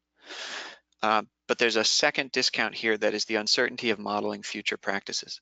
So the fact that we've done this exercise at a certain point in time, and we've modeled emission factors based on, data for carbon change in the past, and there could be changes in the future that make our emission factors less and less useful. There's essentially this discount that begins to grow over time. So it starts this year, and it starts at 1%, and every 5 years it increases by another 1%. So 5 years from now, it'll be a 2% discount. 5 years later, it'll be a 3% discount. The idea being, if we are able to update the emission factors with new data, we can reset this uncertainty back to 1%. On the project emission side, for grazing, you're going to be trying to figure out the category of livestock. So what type of animals? We'll have a table in the protocol there that tells you the different categories, and you need to figure out which category your animals fit into. Population, how many animals, and the average ambient temperature for your property over the grazing season.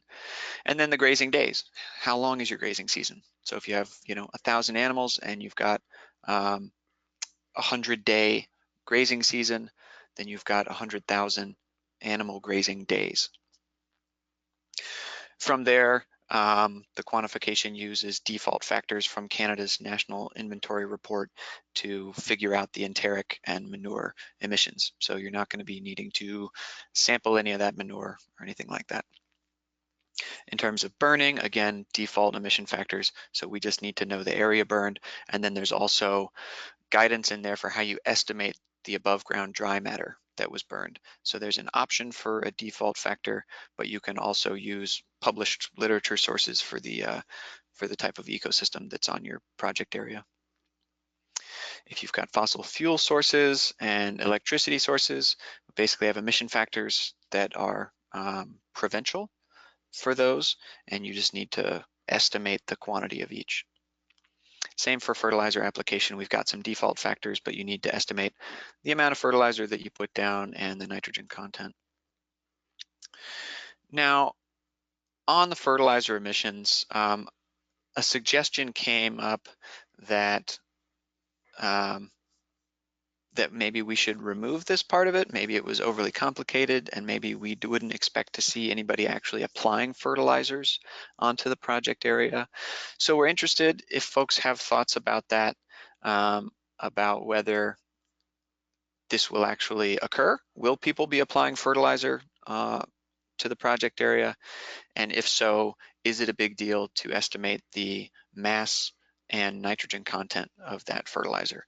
So we try to be flexible in terms of estimating nitrogen content. For example, if you are buying compost from a commercial compost facility, it might be straightforward. They might be able to tell you because they might be testing it on their own. But if it's more kind of farm compost from a farm down the road, you might need to turn to published literature sources for nitrogen content of that type of compost. It's a relatively minor source of emissions, so that's why we're kind of flexible about how you do that estimate. I'm going to pause here because it appears that there are questions. We have a question about maximum stocking density for grazing. I'm going to table that because we're going to talk about overgrazing later. We have a comment here that organic fertilizer is commonly used on hayland in Alberta. Thank you.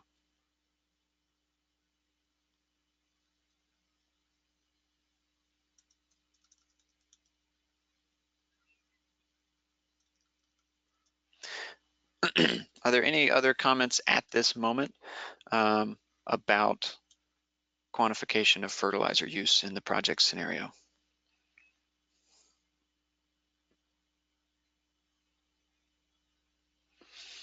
Okay.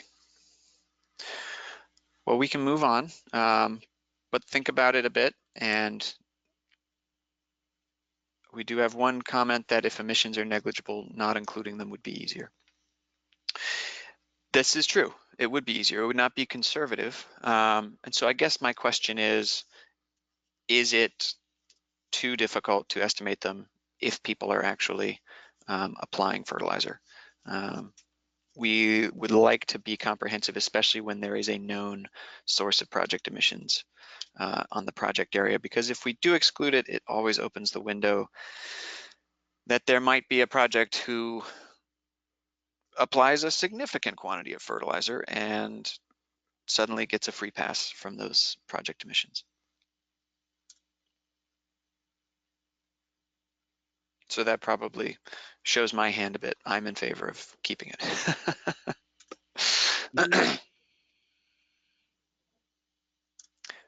Okay, we'll move forward. Oh, it looks like another question came in. Would the increase in carbon in the soil negate the emissions from the fertilizer itself? That's a great question. This protocol is not quantifying any changes to the carbon in the project scenario. So we don't have anything in place to know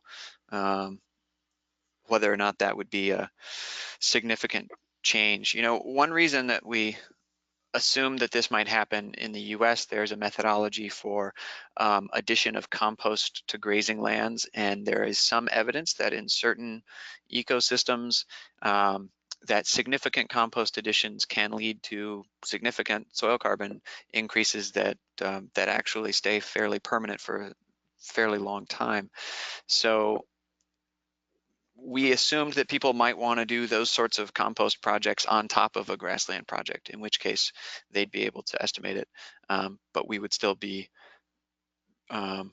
subtracting out the project emissions from those compost additions. Yeah, Max, I'll just jump in here because Sure. well, Sheila and I know we've been around and around, and Brian McConkey on this one for a while. So this is not deposition of manure from grazing animals and spreading it, like, you know, distributing it through bale grazing, swath grazing, whatever. This is organic fertilizers brought offsite, from offsite, on-site, and spread on the land. If the one that you're talking about in Marin County in California is sort of a diversion of organics from landfill that they're composting, and so in the baseline, those things did not go to land. We would have to prove that if it's a composted manure product that is the majority of it that's being applied to this parcel of land, we need to think about where that manure was not going prior to, because the manure goes on the land. And so in the baseline, it was going on the land somewhere. So it's a bit of a zero-sum game, because another part of the parcel of land outside of the boundary of this project is not receiving that anymore. And so that's the difficulty when you are talking about adding organic fertilizer that is mostly comprised of manure. So we traditionally have struggled with that in Alberta and in protocol development in general in Canada, because one part, and it all funnels into leakage, but we don't have a good leakage factor for that. So I caution against that sort of activity, or that sort of rationale. Thanks, Karen. Yeah, the leakage angle is an interesting twist on that.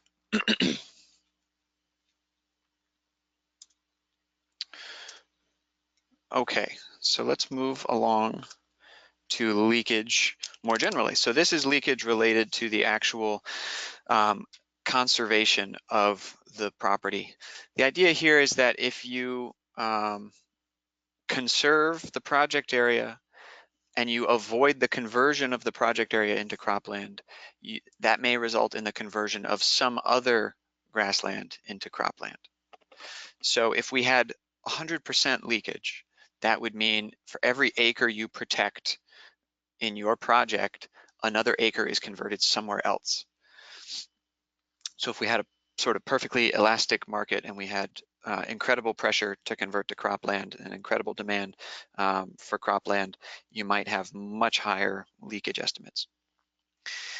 What we did in the US to try and estimate the leakage of grassland conservation projects, we looked to some studies of what's called the Conservation Reserve Program, which is a USDA program where they make generally 10-year contracts to keep cropland out of production. Now, they're not even allowed to graze, I believe, on those areas when they're in one of these CRP contracts. And these studies tried to address what they called slippage, which is essentially the same thing as leakage. How much land was converted and brought into production because of land that was brought out of production through the CRP. There are 3 different studies at the time that looked at this. They all gave different answers, and there was a pretty big range from very low leakage effects to higher leakage effects. So we chose a number at the more conservative end, the higher end of what these studies found, as 20%. So for every acre you conserve in your project, there is a 2 in 10 chance that another acre will get converted elsewhere. And this translates to a straight 20% discount off of the baseline emissions, and it's counted as project emissions. You shift those, and those emissions actually occur somewhere else. This is fixed, so nothing changes it. It's the same for every project. It's the same throughout time. Any other questions on the quantification items before I move on to monitoring? I think we'll have some additional discussion to have here in the monitoring section.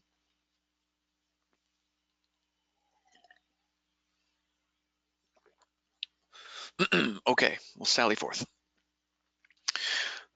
So the basic things that need to be monitored on an annual basis, and this doesn't mean verified on an annual basis. So when I get into verification, the verification schedule may be not every year, but there will be some form of monitoring that has to happen every year. And if you're not going through verification, then you would essentially submit a monitoring report to the reserve.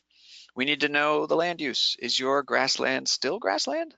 Or did you build an amusement park and there's no more grassland? That would be important for us to know. Soil disturbance generally, so we're monitoring for reversals here. Monitoring of grazing, so there's two reasons that we're monitoring for grazing. One is the prevention of overgrazing, which I'll get to later, and the other is for the actual calculation of those project emissions that we just talked about. And then the other is you got to monitor your other project emission sources. So farm trucks, pumps, equipment, any fuel usage, that kind of thing.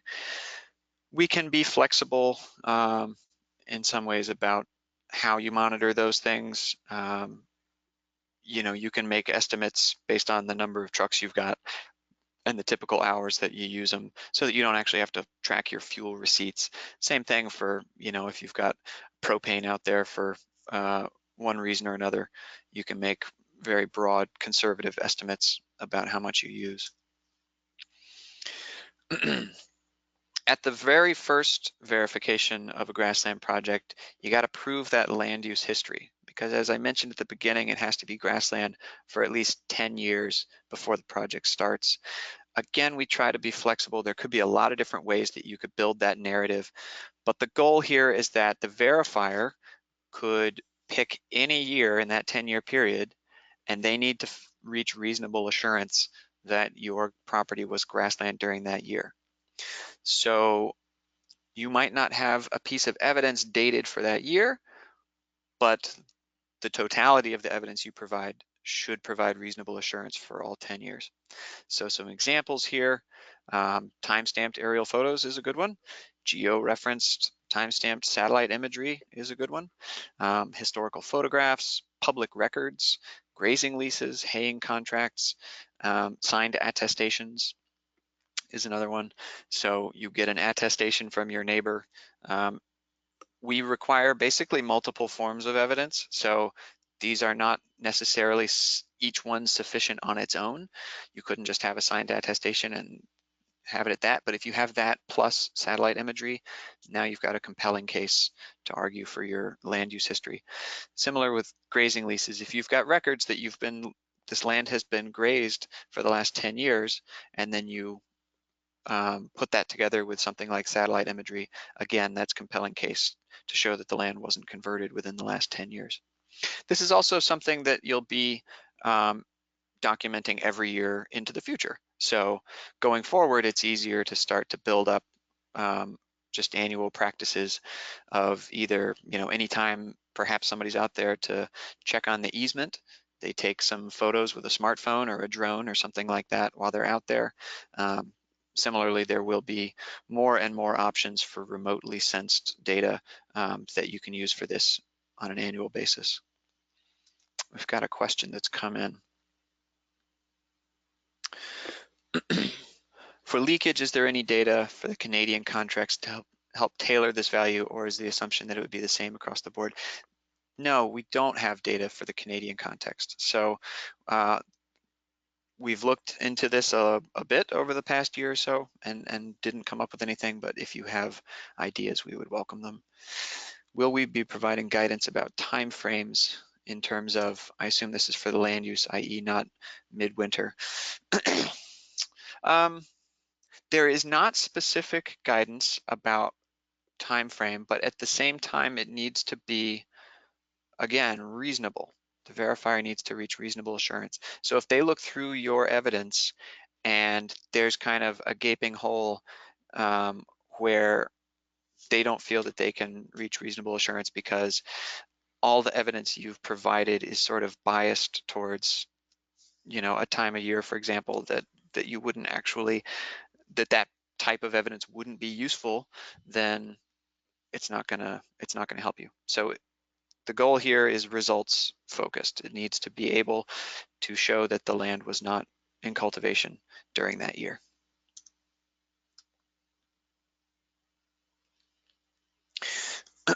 Now, another monitoring requirement here is about ecosystem health.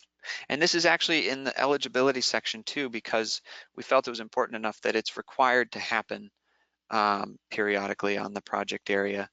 And that if your ecosystem health begins to degrade significantly, it could present a reversal risk.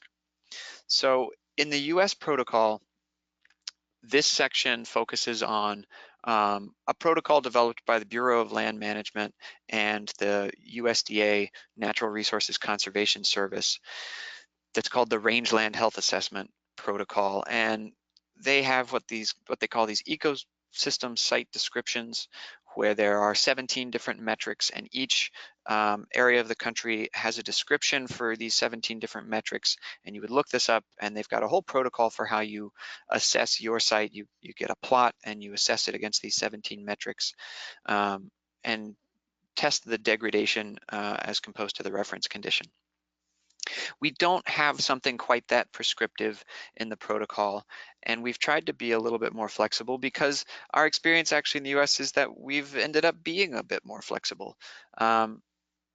We've had, for example, when a conservation easement is put into place, the conservation organization conducts a baseline assessment of the conservation values of the property. And this tends to be a very detailed report that goes into the ecosystem and the conservation values, and essentially covers a lot of the same ground that the rangeland health assessment would cover, is just in a different form. So it doesn't actually follow the protocol. So we're not proposing to be prescriptive. We're not proposing to require a specific protocol.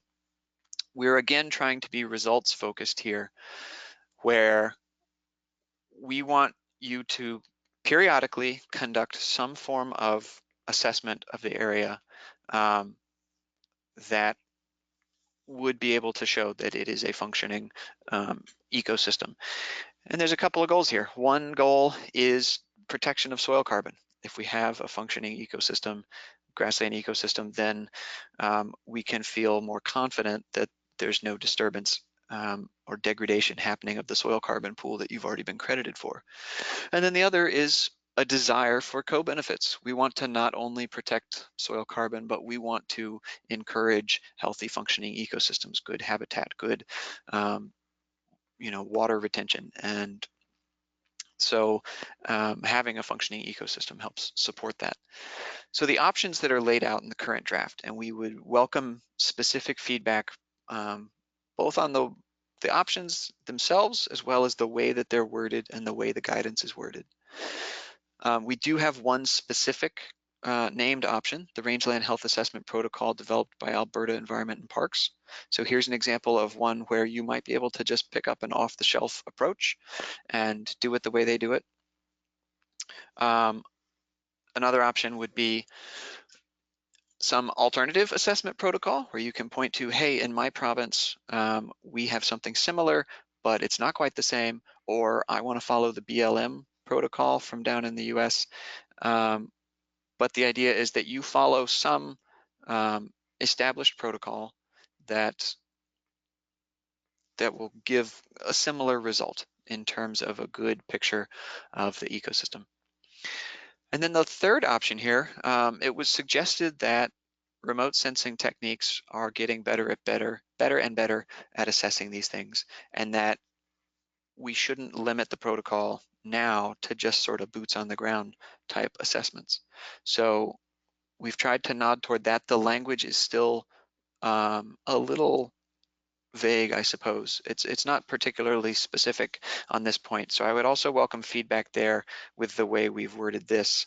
But essentially, if you can show that there is a remote sensing technique and you've got documented evidence that it is appropriate for assessing your ecosystem in your region, then that might be accepted as well. For any one of these, we ask that the project would come to the reserve and tell us what they propose to do to to comply with this section of the protocol. And you have to do it sort of an initial assessment at some point before the second verification is done. So there's a lot going on during the first verification, so we don't require that it be done before the first verification. But if you don't do it before the first verification, then you need to do it before your second verification. And then at least once every 6 years after that. So this isn't necessarily an annual thing. It's more of a longer term, higher level ecosystem function. We've got a question here. What's the market thinking about remote sensing verification? So we'll get into more details about verification, but I guess I'll leave you with the teaser that we don't require site visits. So that's what we're thinking about remote sensing. We like it. Now, in terms of monitoring grazing, as I said, there's 2 reasons to monitor grazing. One is for quantification. So you're going to be keeping track of your animal types and grazing days. This could be through direct monitoring. Maybe you are a super fancy rancher with RFID ear tags and drones out there counting the cows. I don't think we're going to see that very often. So maybe you've got a spreadsheet or a clipboard in the truck, something like that, and you're keeping track of how many animals were put out each day or each week or something like that. We might also not see that, or it might be the case that you don't have a close enough relationship with the rancher who's on the project area in order to get those kind of data. They might not want to share it. So in the cases where we're not going to have direct monitoring data for grazing, what we essentially need is you to come up, or with the project developer to come up with an approach that is a conservative and reasonable estimate of grazing. So for example, if there's a grazing management plan that specifies the stocking rate on that property, you could, in order to estimate your project emissions, assume that you doubled that stocking rate, right? That would be very conservative because you wouldn't actually be grazing that many animals, but it's not a massive enough source of project emissions that making very conservative assumptions will be overly punitive. So we've also had folks go to the local government extension agents. They often have guidance for calculating stocking rates based on forage production for certain types of grassland in that region. You could follow through one of those worksheets, again, estimate the stocking rates, and then again, perhaps make a conservative increase to those stocking rates, assume some level of overgrazing just when it comes to the calculation of the emissions. Sounds like still having issues with my audio. Max, it's Karen. Yes. So I keep getting a notice saying close other like internet-based packages and your audio will improve. You're coming through fairly clear for me now. Okay. But maybe others want to make sure they're not running programs in the background, might improve. Yeah, with these webinars, you're getting a lot of data coming through audio and video here of my screen. So I'll pause my screen for a second and make sure that I'm shutting off other stuff, but it would be worthwhile for attendees to do the same. Thanks, Karen.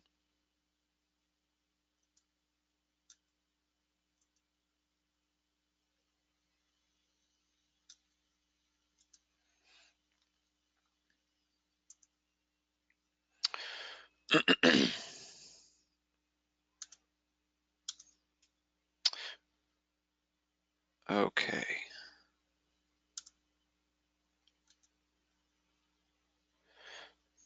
So that is grazing. Second reason to monitor grazing is preventing disturbance of the ecosystem. So again, we've tried to lay this out in a way that is flexible, but hopefully makes sense. And we actually changed this section quite a bit from the way it's laid out in the US protocol. We're trying to make it make a little bit more sense. The general idea here is there needs to be some mechanism in place to safeguard against overgrazing. So you could have terms within your conservation easement that specifically limit grazing activity. That would be a good one. That is a legal mechanism to prevent overgrazing. You could have terms in your conservation easement that specifically require protection of certain vegetation resources, for example. And in that case, it's not an explicit limit on grazing, but it's an implicit limit on grazing, because if you were overgrazing, you would then be violating your vegetation plan. So those are both examples of how the conservation easement might actually be the mechanism through which you are monitoring to prevent overgrazing. It could be that the rancher agrees to develop and adhere to a prescribed grazing management plan. So if it's a good management plan developed to a recognized standard, either a government standard or industry standard for long-term grazing management, they're consulting with experts in the development of this plan, and there are periodic reviews of this plan. That could be a mechanism in place to help prevent overgrazing. The other is this section could be it could be essentially combined with the previous section on ecosystem health.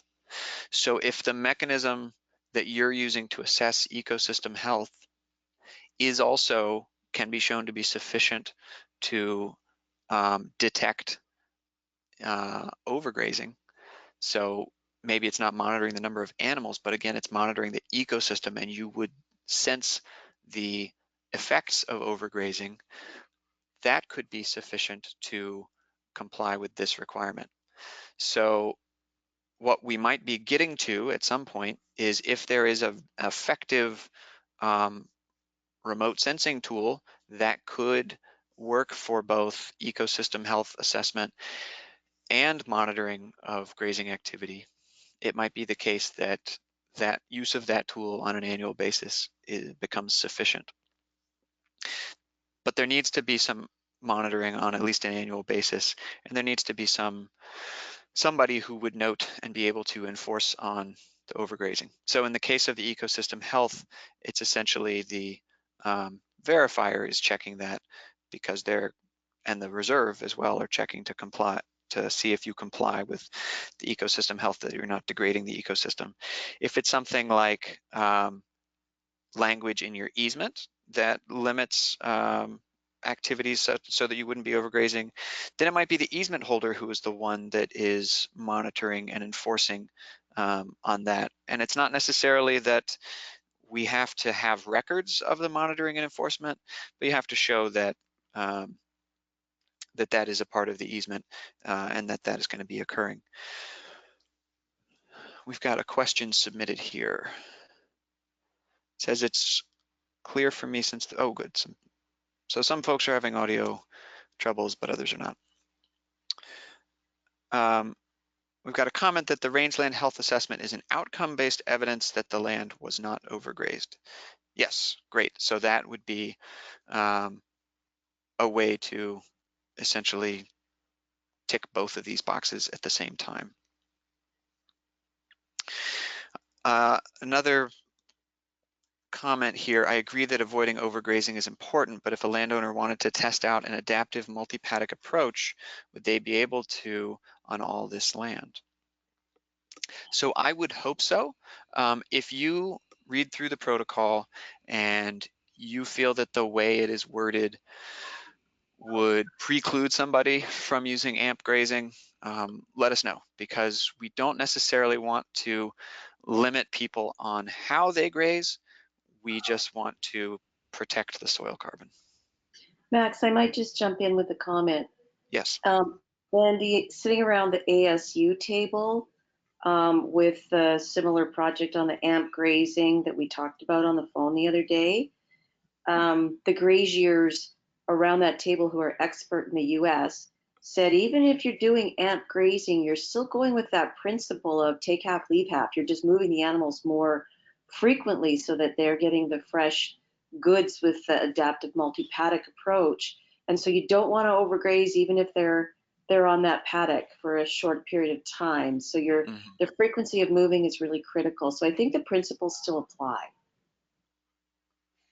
Thanks, Karen. I also really like that word graziers. That's a new one to me. I'm going to use that.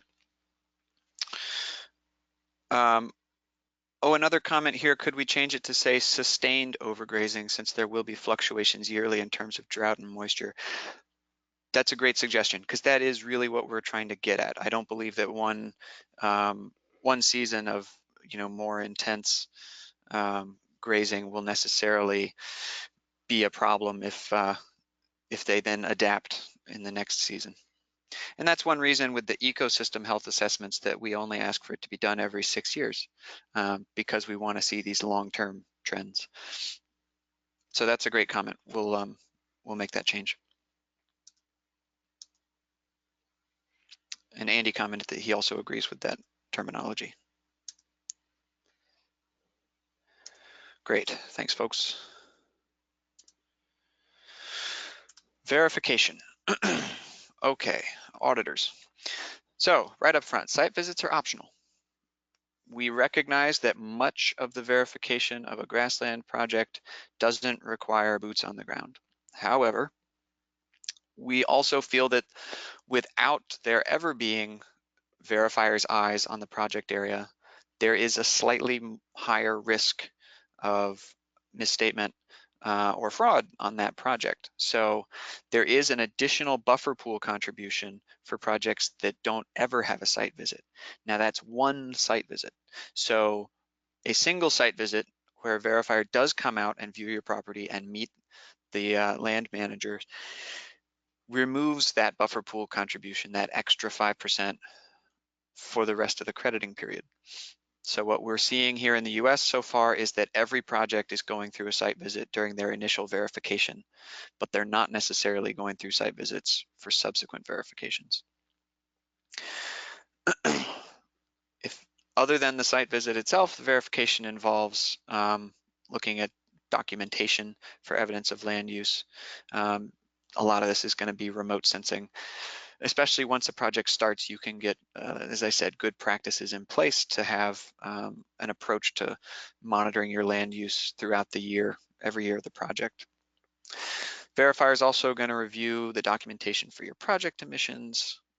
In some cases, if you're coming up with sort of alternative estimation approaches, the verifier is going to have to do more work. So that's something to keep in mind. Over time, if you're able to start collecting data on things like grazing and fuel usage, you will dramatically reduce the effort it takes to verify your project. So it might be that when you start, you don't have these kind of data and you need to come up with some alternative estimates, but as you move forward, you might be able to start doing some monitoring. Otherwise, I mean, I think the picture here, this was from the verification of one of our US pilot projects in Colorado. There's not a ton for the verifier to see. You can see quite a far distance on these properties, and what they ended up doing was basically getting in a truck and going out to various parts of the property until the verifier felt comfortable that they'd seen a representative sample of the area. And that's about it. It's not like they're going to go necessarily be able to count the cattle, although that did happen on one project. It was a small enough group and they had them all together and the verifier was able to get up on a ladder and count them. So the timing, oh, we do have a question that's come in. Oh, it says thanks. The timing of reporting and verification.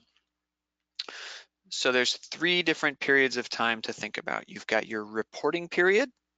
That is the period of time over which you are monitoring, measuring, and reporting baseline and project emissions. You have your verification period, which is the period of time that you are verifying and going to have credits issued, and that might be more than one reporting period. And then you've got your crediting period, which is the sum total amount of time that you're going to have credits issued for that project. And then you've got the project lifetime, which is your crediting period plus your permanence period. So those are like those Russian nesting dolls. So your reporting period, the first one can be up to 24 months. We're flexible because you might start your project in June, but you want to get yourself on a calendar cycle. So maybe that first reporting period is 18 months long so that you can then start reporting on a calendar cycle. You don't have to report on a calendar cycle, but we recommend it. It does make things a lot simpler. Subsequent reporting periods are no more than 12 months. So you essentially have annual reporting periods after that first one. The verification period, that first verification is just the first reporting period. So beginning from the project start date and going to the end of the first reporting period. And then subsequent verification periods can cover up to 6 reporting periods.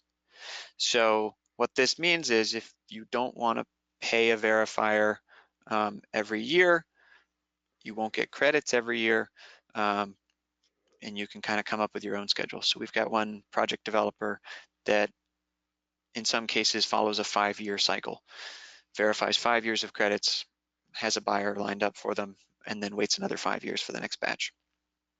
It is up to the project owner and the project developer what cycle they want to do. If there's years without a verification, then the project would submit to us a monitoring report for which we'll provide a template. The cooperative, basically all the projects that are in the cooperative follow the same cycle together. So maybe they all have different start dates, but that first verification of the cooperative, it would end on the same day for all the projects. And then when they start that second verification, they'd all start together and end together and go together with one verifier writing one report.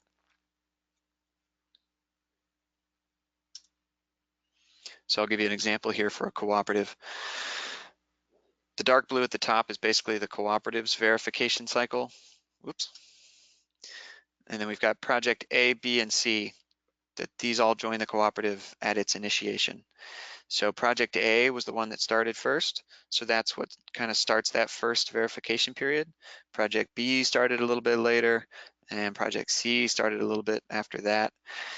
So that first verification, these three have different reporting periods, and it's all one verification period. And then the second verification, everybody's got the same reporting period dates. Now, let's say we've got project D who's been hanging out all alone off in the prairie. They go through a verification on their own, and then they say, hey, I want to join in that cooperative, bring down my costs. Maybe they do another short verification in order to line themselves up with the same cycle as the cooperative, and then they jump in and everybody gets verified together. So in this case, you know, for some of these projects, it's their second reporting period. For this project, it's the third reporting period. It doesn't matter. The cooperative itself is just a container for projects. So before I get into next steps, I want to just open up the floor for anybody that wants to ask or comment or complain about anything I've said up until now, except for process stuff, because I'm going to go through next steps and we'll talk about, you know, what we're asking of you over the near term.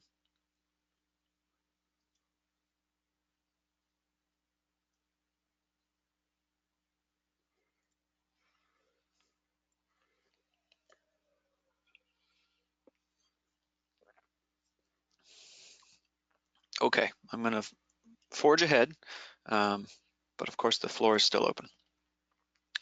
So the next step here is for you guys to digest what we've talked about. You know, if you've got the time and the stomach to go through the entire draft protocol, we would really appreciate it. But we understand that not everybody will.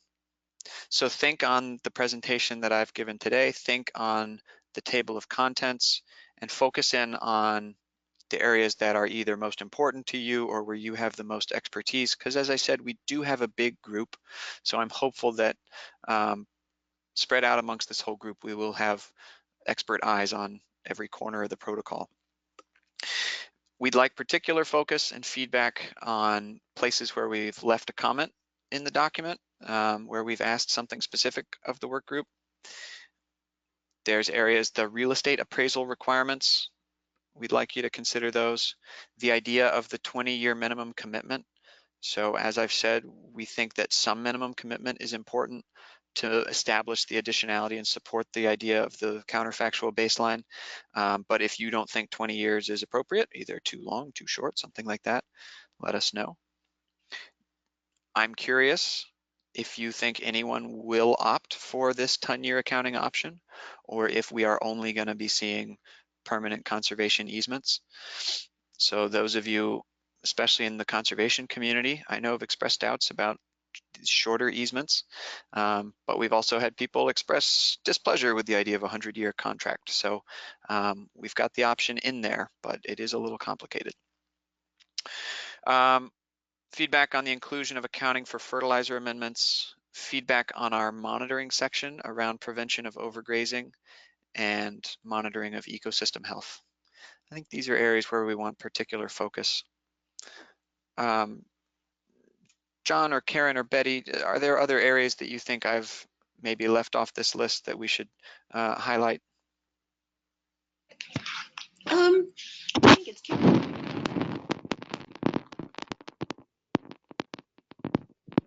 Karen, I think we lost you there. Oh. Can't hear me? Oh, that's better. Okay, sorry. Just as you're going through the grazing section, know that Brian and our team is going to be working on perhaps more of an emission factor based grazing. So trying to streamline some of the equations that are in the grazing section. And so your comments on that, where maybe the activities that you only need to collect are the number of animals, the animal grazing days, and then we can get emission factors for each greenhouse gas per head of animal is what we're going to try to do. So I'm not sure we'll get it done in the time frame. We're under a tight timeline here, but Max, you guys are flexible in ongoing perhaps revisions to version 1.1, depending on if it isn't too drastic a change in project scope and condition. Yeah, that's right. And that's an important thing to note is that minor adjustments to protocol language happen all the time once we start implementing the protocols. So once we actually have projects being implemented on the ground, we tend to learn things and we might move into version 1.1. On the grazing, I do believe that what we've got implemented works pretty well. Brian did put in some emission factor tables that I think simplifies what we had in there before. So hopefully it won't take too much more for that to be good to go.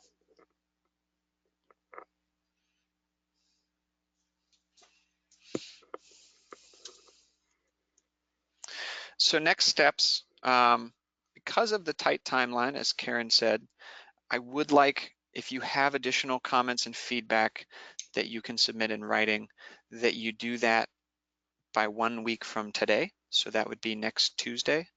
During the time between now and then, if you have questions and you want to reach out to us, please do so. I'm going to post our email addresses here in a second, but we're happy to talk through anything, answer any questions that you still have. And then our next big step will be, of course, the public comment period. So that's something else to keep in mind is if you just don't have time now, there will be the public comment period where you can submit additional comments. So your comments that you're giving us now affect the draft that the public sees. So that's what you should keep in mind. Also, if you suggest something and we say no, and you still think that we're wrong, you are welcome to comment again during the public comment period, and then your comment will be made public. So we will officially register your comments. And then, as I said, we go to the board in October. Now, if you think that what we've got here is amazing, you're also welcome to submit that during the public comment period so that we can publish it.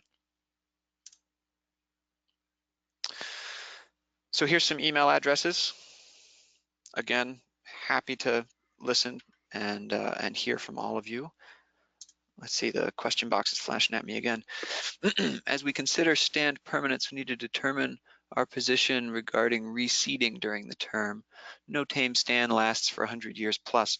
So at the moment, the protocol allows for seeding. I guess before it occurred, it would be great to have the project come talk to us about the method by which they're going to be seeding and show that it's a sort of low or no disturbance method that is not going to impact the soil carbon. But otherwise, the protocol doesn't prohibit or limit seeding. Question, how would carbon credits for a 20-year term be calculated compared to perpetuity? So in year one, you would get 20% of your total. And in year two, assuming that you just made one 20-year commitment and you never made any additional commitment, in year two, you would get 19% of your credits. And in year three, you would get 18% of your credits. And it would go like that, sort of ramping down the amount of credits you get each year until you get to year 20. And at that point, you're essentially in that ton year accounting where you're going to get 1% of the current year and you're going to get another 1% of every previous year. So once you're in the ton year, as time goes on, the amount of credits you get with each verification actually goes up until you get to the end of the crediting period. And then it's essentially flat. You continue to get the same number of credits every year until you hit 100 years out from year one, and then it'll start to come back down again.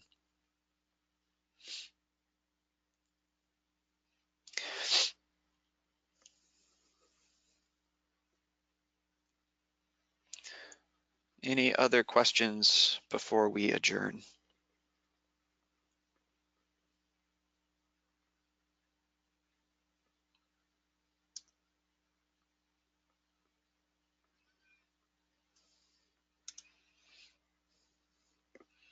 Anything from anybody else on the team, Karen? No, we just apologize that we're having to do this short timeline during midsummer, but we're really trying to hit that board meeting of the Climate Action Reserve in October, early October, late September, so that we can have this opportunity for Canada moving forward. And nothing from my part either, just if anyone has any questions or would like to talk something, we're also available via email, and we can also set up a one-on-one call to talk about specific issues or questions. Yep. And there was a question here, will we share the PowerPoint? Yes, we will send around a PDF with the slides. We'll also have a recording of the session if you just want to sit and have a cup of tea and listen to me again for a few hours.